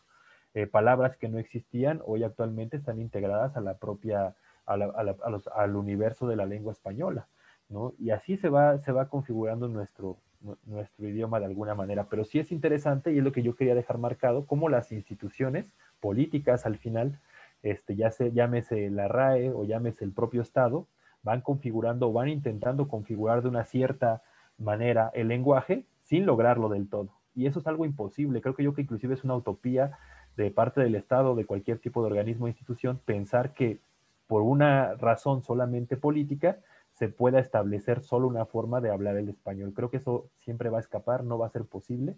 Sin embargo, sí juega un papel ahí interesante. Yo aquí lo dejaría. Orlando, por favor. Sí, gracias. Bueno, sí, comentar, creo que es interesante, bueno, el análisis del lenguaje de incluyente. Yo creo que así es necesario y justamente los criterios que decía yo para saber si realmente nos comunicamos, de saber si realmente hablamos de un lenguaje o de una cosmovisión justa en términos de que permite mejores relaciones interhumanas, pues son los criterios que decía anteriormente metafísicos y trascendentales. Pero sí es necesario porque, por ejemplo, en el alemán, pues existe no solo el masculino y el femenino, ¿no? También existe el neutro. Entonces hay muchas categorías de estructurar el lenguaje que en otros idiomas, igual, por supuesto, el español y seguramente nuestras lenguas indígenas tendrán muchas riquezas que aportar, como lo que decía anteriormente también de la madre tierra, eh, para pues generar esas relaciones más justas en ese sentido. Y sí creo que esta idea de que lo que no se nombra no existe, sí es algo importante que hay que destacar, porque no basta con decir los hombres, aunque en el sentido de la oración, cuando se dice hombre, se trate de hablar del género humano, pues no está de más si finalmente el mismo sentido es para tratar de decir hombres y mujeres. Creo que nadie debería oponerse para decir, bueno, hombres y mujeres, o decir mujer cuando es mujer puntualmente, hombre cuando es hombre puntualmente, y así sucesivamente en las clasificaciones de a qué queremos referirnos, ¿no? Inclusive en otros lados se hacen clasificaciones o esta clásica idea de los colores, ¿no? Que se van renombrando, se van clasificando y los criterios no están muy claros en términos de objetividad, sino va siendo parte del uso, la forma de distinguir, la forma de tener esa claridad más precisa, ¿no? Inclusive, bueno, el lenguaje especializado pues es importante, es necesario, pero no por eso se vuelve un lenguaje jerárquico por encima de otro. Creo que es lo que hay que resaltar. Es un lenguaje entre otros tantos y que hay que aprender de él, hay que implica una forma de relacionarse de la comunidad a la cual pertenece, por ejemplo, una comunidad científica, una comunidad lingüística, filosófica, política, lo que corresponda, porque eso se da, pero se da también cuando hablamos en una obra, están hablando albañiles, están hablando electricistas, también ahí se genera una jerga, un lenguaje especializado, porque si uno se integra a esa comunidad, pues de entrada uno a veces no va a entender muchas cosas de los que hablan, porque es parte de la jerga de ese lenguaje especializado que han construido. Entonces el lenguaje especializado está en diferentes extractos sociales, en diferentes culturas, en diferentes sectores de la sociedad, pero no por eso ya quiere decir que alguien habla bien o habla mal por ser de Tabasco o por ser del sur del país o por ser de provincia, ya o ser pobre en su momento, pues no entonces no está bien lo que dice, ¿no? Sobre todo cuando además se oculta o no se nombra, como ya mencionaron ustedes, las formas de hablar, pues de otros presidentes, pero que, bueno, defendían el status quo claramente, ¿no? Y solamente por último, también terminar esta idea de la universalidad. La digo en el sentido de la estructura lingüística de la pretensión de universalidad. Finalmente, el lenguaje, pues tenemos la idea de que nos sirve para comunicarnos, para entendernos. Entonces hay ciertos criterios de universalidad formales, que como pues la idea de que lo que uno diga sea cognoscible, que tenga pretensión de verdad, porque si yo lo que digo tiene la pretensión de ser falso, de ser una mentira, pues simplemente pues se pierde, se anula la capacidad del lenguaje de comunicación, y no tiene ningún sentido entonces entablar un discurso para que alguien me entienda, ¿no? Porque pues bueno, así está, es una de las consecuencias, ¿no? Entonces, bueno, pues eso es lo que quería destacar y bueno, pues agradezco mucho que se haya entablado este tema porque también es muy necesario para pues homologar esta idea de que pues no hay jerarquías ni culturales ni lingüísticas y que las jerarquías normativas para decir que una cultura está utilizando el lenguaje en un término o en otro, está bien o está mal, la dan criterios que son por encima de la cultura a la cual uno pertenece y están en criterios formales o metafísicos. Gracias. Muchas gracias, Orlando. Me parece que Consuelo tenía levantada la mano. Sí, muy buenas tardes a todos. Sí, efectivamente, a él ya quiero agradecer por su excelente presentación, por hacernos pensar con estas lecturas, porque al fin de cuentas activas la neurona, ¿no? Y es lo que tanto a veces necesitamos, ¿no? Y bueno, pues yo nada más vertí unas ciertas líneas. Decir que, bueno, pues nuestro idioma o lengua efectivamente es muy rica tanto en vocabulario, pero también en lenguas, pues, que se hablan aquí en el país. También decir que, sobre todo aquí en la Ciudad de México, sin abarcar todo, somos una sociedad de lo simple, de lo abierto, de lo florido, del chale, del vale madre, ¿no? De palabras en doble sentido, ¿no? Y bueno, pues esto que refleja lo que somos como sociedad, ¿no? De lo que queremos y hacia dónde vamos como país, ¿no? Y que bueno, efectivamente el lenguaje lo utilizamos dependiendo de las circunstancias o el momento en que nos encontremos, ¿no? De cómo hablan los políticos, bueno, pues sí, efectivamente, como lo mencionaba Elia, hablan con poder, con autoridad, pero también de manera muy reduccionista, ¿no? Haciendo un mínimo de palabras, pues de manera engañosa, mentirosa, rollista, ¿no? Y que a fin de cuentas, pues, nos dicen poco, pues, ¿no? Es como un tanto decir cómo hablan los políticos, ¿no? Sin particularizar en específico alguno, ¿no? O algún partido. También decir que, bueno, pues el lenguaje yo creo que ha recibido varias transformaciones o ha ido cambiando, ¿no? Nuestra lengua. Hoy vemos cómo las redes sociales han permeado en este sentido, ¿no? En nuestra lengua, ¿no? Hoy vemos cómo los jóvenes, cómo se comunican, ¿no? De manera así, utilizando hasta símbolos, señales, dentro de las palabras, pues, ¿no? Entonces, el lenguaje o el idioma se está transformando a fin de cuentas, ¿no? No sé si para bien o para mal, pero bueno, ¿no?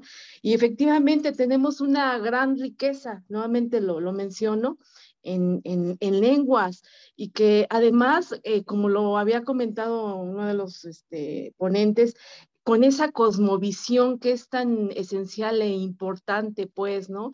Y que a lo mejor es lo que estamos perdiendo los citadinos, ¿no? Cuando yo voy a provincia y escucho hablar en su lengua materna, pero no simplemente hablar, sino con una sabiduría, ¿no? Con un entendimiento de la vida, no sé, me emociono mucho, ¿no? Y yo, la verdad, cuando escucho hablar a alguien su dialecto, digo, wow, qué rico, ¿no? O sea, porque yo lo veo como algo grande, ¿no? Saber aparte, no un idioma de otra nación, sino un idioma propio de nuestra propia nación, ¿no? Bueno, hasta ahí le dejaría. Gracias. Muchas gracias, Consuelo. Pues yo muy rápido, nada más como para reafirmar esta parte que ya comentaba Consuelo de la transformación del lenguaje y todos los elementos que ya decíamos, ¿no? Desde elementos muy claros, institucionales, políticos, que tienen una intencionalidad, hasta elementos arbitrarios, ¿no? Yo lo que comentaba con Elia en algún momento es que finalmente lo que da la razón o que hace perdurar a una forma de lenguaje es el tiempo, ¿no? El tiempo dirá, digamos, si una forma de expresarse, esa forma tuvo arraigo en la sociedad, que eso es lo realmente interesante del lenguaje, ¿no? Yo en este momento no podría decir si el todes y todo esto va a tener una especie de arraigo. Yo creo que para que un elemento tenga arraigo son varios elementos que tienen que estar ahí presentes, ¿no? Que la sociedad lo asuma como propio, que esa idea o visión tenga una funcionalidad para la sociedad en la que se está desarrollando, ¿no? Lo que comentaba Orlando también tiene razón, tiene una intención, ¿no? Y es una intención, digamos, positiva en ese sentido. Habrá que ver en adelante si la sociedad lo asume como algo que sea representativo para ellos, ¿no? Que lo asuma como una posibilidad, como una forma también de nombrar, que eso es muy interesante, ¿no? Y si no es así, pues simplemente del lenguaje pues van desapareciendo. Pensemos en todas las formas que han desaparecido a lo mejor alrededor de 2 siglos, ¿no? No todas ellas malas, tal vez ellas con buena intención, pero que al final no tuvo una repercusión en la misma sociedad, que es donde el lenguaje se va desarrollando de manera cotidiana, ¿no? Yo creo que más adelante veremos si esto tiene una repercusión real. Real me refiero a que se asigne o se asuma por la propia comunidad como algo propio, ¿no? Entonces, bueno, yo ahí lo dejo. Me parece que es ahí me pueden echar la mano quién continúa. Me parece que era Irene y luego Elia, ¿no? Elia, va primero. Elia, Irene y luego David. Ok. Pues bueno, yo ya sería como la última intervención. Lo que acaba de decir también Connie y Fernando me lleva pues como a ciertas conclusiones al respecto de por qué poner este tema. Primero porque pues todos fuimos capaces de llevar el tema de la lingüística a la política, lo cual agradezco mucho. Segundo, el neoliberalismo se metió tanto en nuestro lenguaje que es bien complicado desintoxicarnos, entonces ahí vamos a tener que estar todos los días tratando de revisar qué estamos diciendo, si lo estoy diciendo por convicción o lo escuché por ahí y hago una repetición de eso. Hay políticos, hay personas que ejercen la política con mensajes ocultos y que a veces parecieran cantinflas, pero lo hacen a propósito. O sea, sí hay una intención de ocultar algo o pueden ser correctos en el habla, es decir, pueden tener un mensaje muy claro, muy contundente, ¿no? De repente los vemos en las participaciones de las cámaras, pero hay que leer entre líneas, como dicen, ¿no? Yo creo que ahí nos sirve el ejercicio para estar analizando y estas lecturas o estas herramientas del conocimiento. Efectivamente, cuando uno es joven o los niños o, no sé, en un ámbito más relajado, creamos diferentes códigos, ¿no? Que hablar con F, y al final pues no trasciende en algo que se quede establecido en el lenguaje, ¿no? Del español.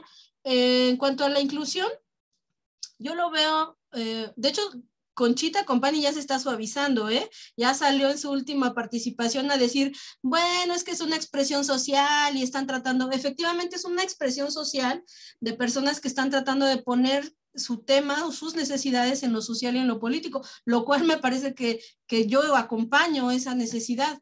Que no es gramatical el cambio, eso es cierto. Hay que entender dos cosas. La vía de una evolución gramatical y la vía de la evolución de lo social en la lengua.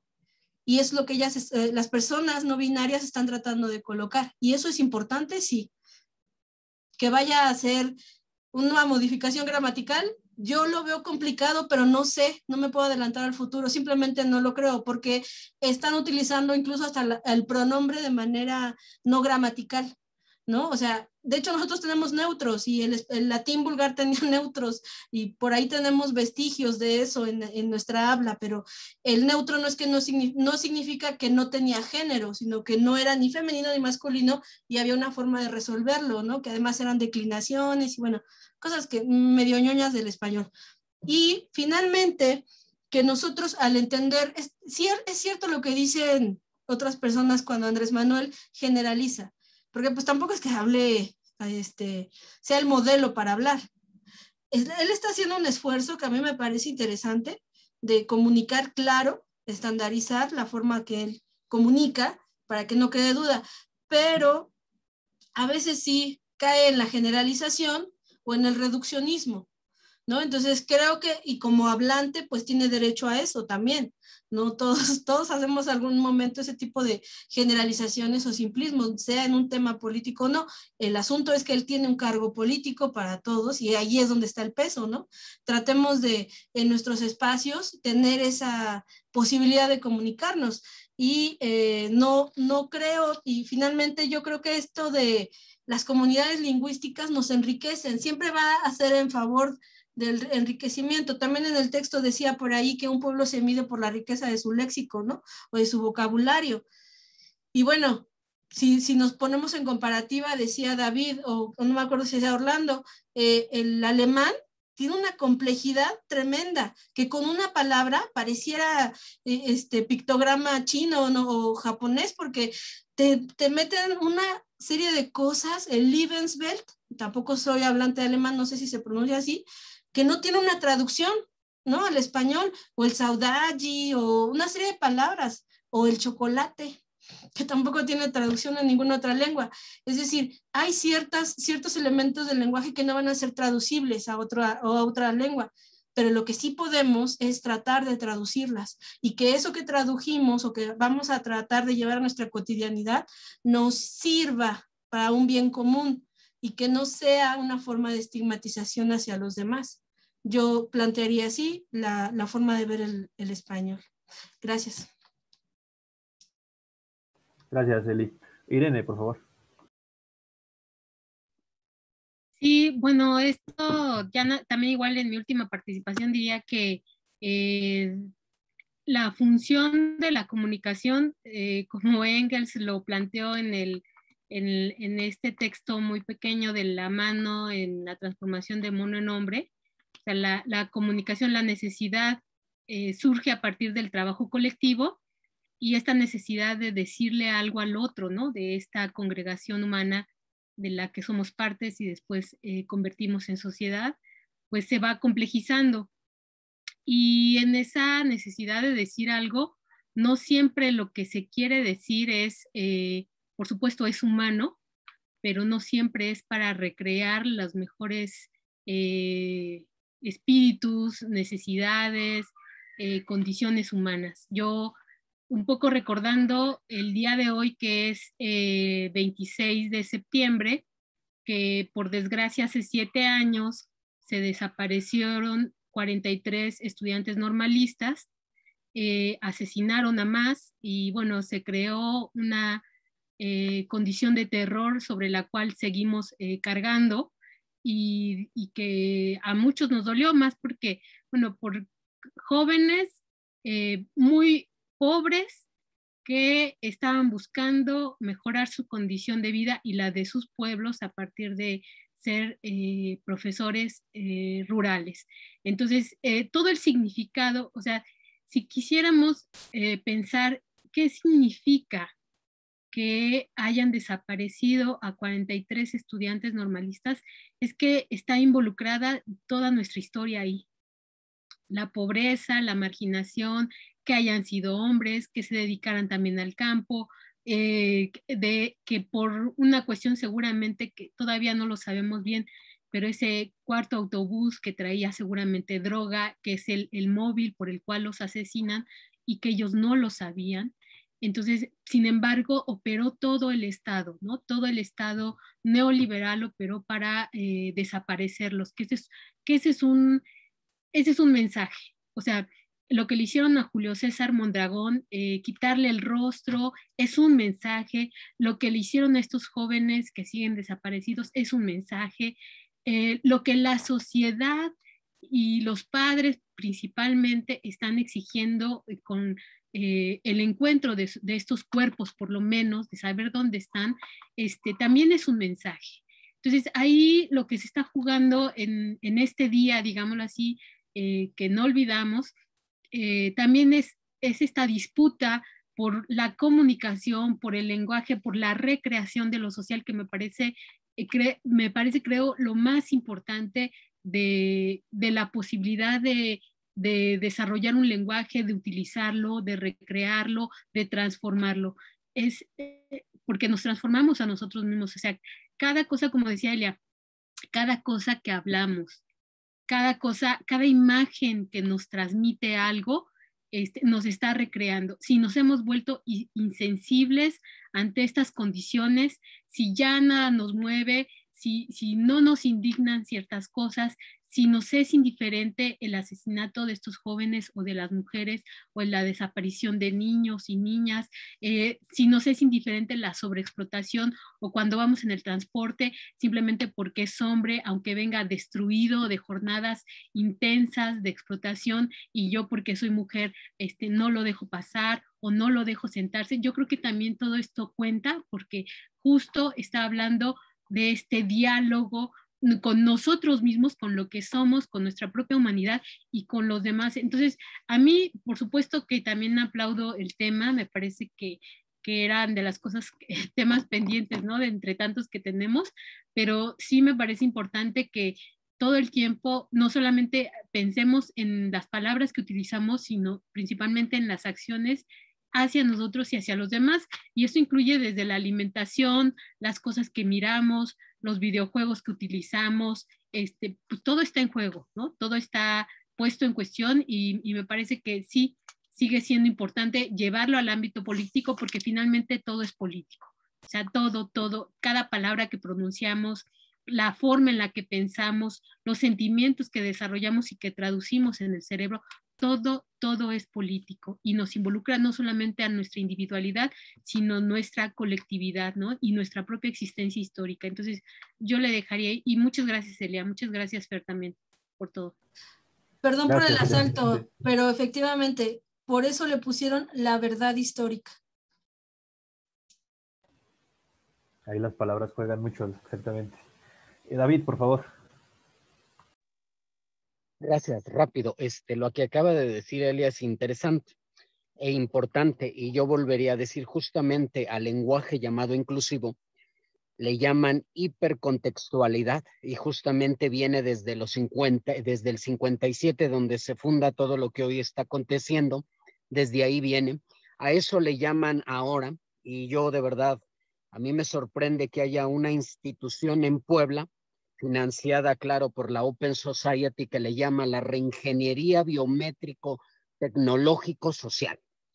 Ahí es donde se ha introducido todo ese discurso que acaba de decir Elia, lo que se habla en los juegos, lo que se está viviendo justamente desde el 57, ya está programado así. ¿Cómo lo han articulado? Bueno, ni cuenta nos hemos dado. Y ahí es donde se entra. Yo por eso me opongo a ese de inclusivo, porque al decir L a una mujer, bueno, ese es un artículo del francés. L, traducido al español, es ella. Kele, traducido al español, es aquella. Y lo que decía justamente Elia del Lebenwelt, que es el mundo, la vida en el mundo, es lo que significa la Lebenwelt. Y lo que hablaba Orlando acerca de los conceptos gramaticales que tiene el alemán neutros, pero no son para referirse a un determinado grupo. Yo lo digo porque 4 años estudié alemán, francés, italiano y portugués. Y justamente conozco, no para sentirme, sino para tratar de entender desde otra visión y para tratarme yo de adecuar ahora desde dónde me estoy situando. Y si no aprendo justamente lo otro, para entender el discurso, esto que le llaman la hipercontextualidad, justamente estamos cayendo en el mismo error del extractivismo que ellos siguen haciendo, imponiendo, y pues no acabamos. El lenguaje de las comunidades, al decir, como mencionó la compañera anterior a mí, no dijo lenguajes, dijo tampoco les dice idiomas. Bueno, 68 idiomas que ya están reconocidos en nuestro territorio ya son idiomas, ya no podemos llamarlos los dialectos. Dialectos son los 30 y tantas variantes que tiene el maya, esos sí son dialectos, pero ya como idiomas en sí son 68 idiomas que Francia, un instituto, yo siempre lo diré, Francia tiene un instituto de idiomas mexicanos, así se llama, en donde reconocen 77 idiomas, un edificio de 14 pisos, aquí una casita que se está por caer en cualquier temblor, ahí en sobre Tlalpan, pero eso es lo que realmente acontece, lo que decía esta Irene, acerca de cómo utilizamos el lenguaje, el discurso, porque todo, claro que es político, y aquí está el ejemplo. Andaba buscando el argumento justamente, a eso le llaman la hipercontextualidad realmente. Desde el 57 fue planeado. Ahora, dos libros que, si les interesa la antropología estructural de Claude Lévi-Strauss y la distinción, la crítica social del juego, bueno, ahí Bourdieu y Lévi-Strauss utilizan también, aunque no hablan tanto de lenguaje, justamente también se están moviendo dentro de los aspectos gramaticales del lenguaje, de cómo se mueven la música, el arte, el juego, la antropología. Así es como se mueven las sociedades. De ejemplo, tenemos el Instituto de Investigaciones Filológicas, en donde nunca se logran poner de acuerdo. Ahí estuve 2 años ahí tomando clases, pero es interesante, y por eso yo diré, yo no estoy en contra de lo inclusivo, ya como decía Irene, y con esto concluyo. Yo siempre utilizo la palabra de alteridad, porque si no estoy viendo a la persona, quien sea, desde ahí, si no la observo, o sea, le voy a preguntar, ¿eres qué, ella o no sé qué? Para después poderte dar la palabra. No, ya la persona es desde su propia alteridad. Aquí no hay tanto discusión, y eso es realmente lo que el sistema quiere imponer, su hipertextualidad. Muchísimas gracias. Muchas gracias, David. Ya nada más para concluir, Eliana, si quieras dejar un comentario final. Bueno, dos tips. Estos son los libros que utilicé para las dinámicas de juego. Es el diccionario de Ambrose Bierce, el diccionario del diablo, es cómico y es político. Y el de Víctor Amiano, que son dichosos dichos que utilizamos en la lengua española, que de repente no sabemos, ¿y por qué decimos eso, no? Del cascabel del gato, etcétera. Entonces, por si les es útil. Y bueno, finalmente que no trate de poner el enfoque de una corrección al hablar. Decimos por ahí, bueno, ¿me entendiste, no? Tratamos de hablar y pues si nos damos a entender está bien, ¿no? Propiamente ortografía significa reglas gramaticales en la escritura. Por eso es chistoso cuando decimos que, bueno, para quienes estudiamos español, es chistoso cuando dicen, tengo buena o mala ortografía, pues no puede ser mala. O la tienes o no la tienes, como la honestidad, o eres honesto, no eres más o menos honesto. Entonces hay ciertas cosas que son como muy precisas. Y bueno, mientras tratemos de ser precisos, ahora sí, a la hora de comunicar, pues no importa cómo ustedes utilicen el español, la lengua, como dije, es del hablante, y créanme que me alegra que estas nuevas generaciones de compañeras de letras hispánicas, pues tienen esta visión que Fulvia decía. Había que verlo con los ojos del lingüista y no como estarlos metiendo en las cajitas del siglo XVIII, ¿no? Que también ayudó a algunas cosas, no digo que esté mal, pero, y con esto terminaría un breviario cultural, lo más chistoso es que el español, o bueno, nuestra cultura y el español, tuvo su apogeo en la época de los siglos de oro, en el barroco, porque decían los profes, pues como que se nos da, a los pueblos originarios se les daba también mucho la exageración. Entonces, este lenguaje del chiquito, bonito, pequeñito, así en diminutivo, pues es un vestigio de nuestras lenguas originarias. Esto de exagerar incluso, también utilizando varias palabras, pues también tiene que ver eso. Y bueno, hay una que no me gusta, y con esto incluyo, que es como una especie de sumisión que tenemos al hablar, ¿no? El mande, que también es un rezago de la colonización, como obedientes, sí, todo el tiempo, y que decía una compañera, Cris Cavalcante, una vez que estábamos acá en las trajineras en Tláhuac, decía que le parecía muy chistoso que fuéramos de repente muy amables los mexicanos, y luego nos tornábamos sumamente violentos, ¿no? Con alguna situación, no saben, en el tráfico o algo así. Y esa es nuestra dualidad. ¿no? ¿Qué pasó, linda? ¿Qué quieres? Y quítate, no seas... Entonces, eso es lo que somos, esa complejidad.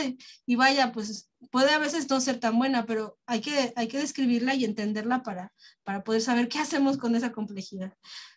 Nada más, gracias.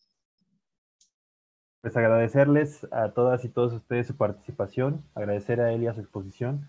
Muy interesante que sigamos tratando estos temas que cruzan con el ámbito político, pero que muchas veces no son tratados o no son tocados a veces en los círculos. Me parece muy interesante, ¿no? Que desde otras visiones, desde otras perspectivas, podamos abordar los temas. Eso enriquece. Muchísimas gracias a todas y todos. Agradecerles que tengan muy buen domingo. Nos vemos dentro de 15 días para nuestra próxima sesión. Ya les estaremos pasando ahí el tema. Que se encuentren muy bien y un abrazo a todas y todos. Hasta pronto. Hasta pronto, nos vemos. Cuídense.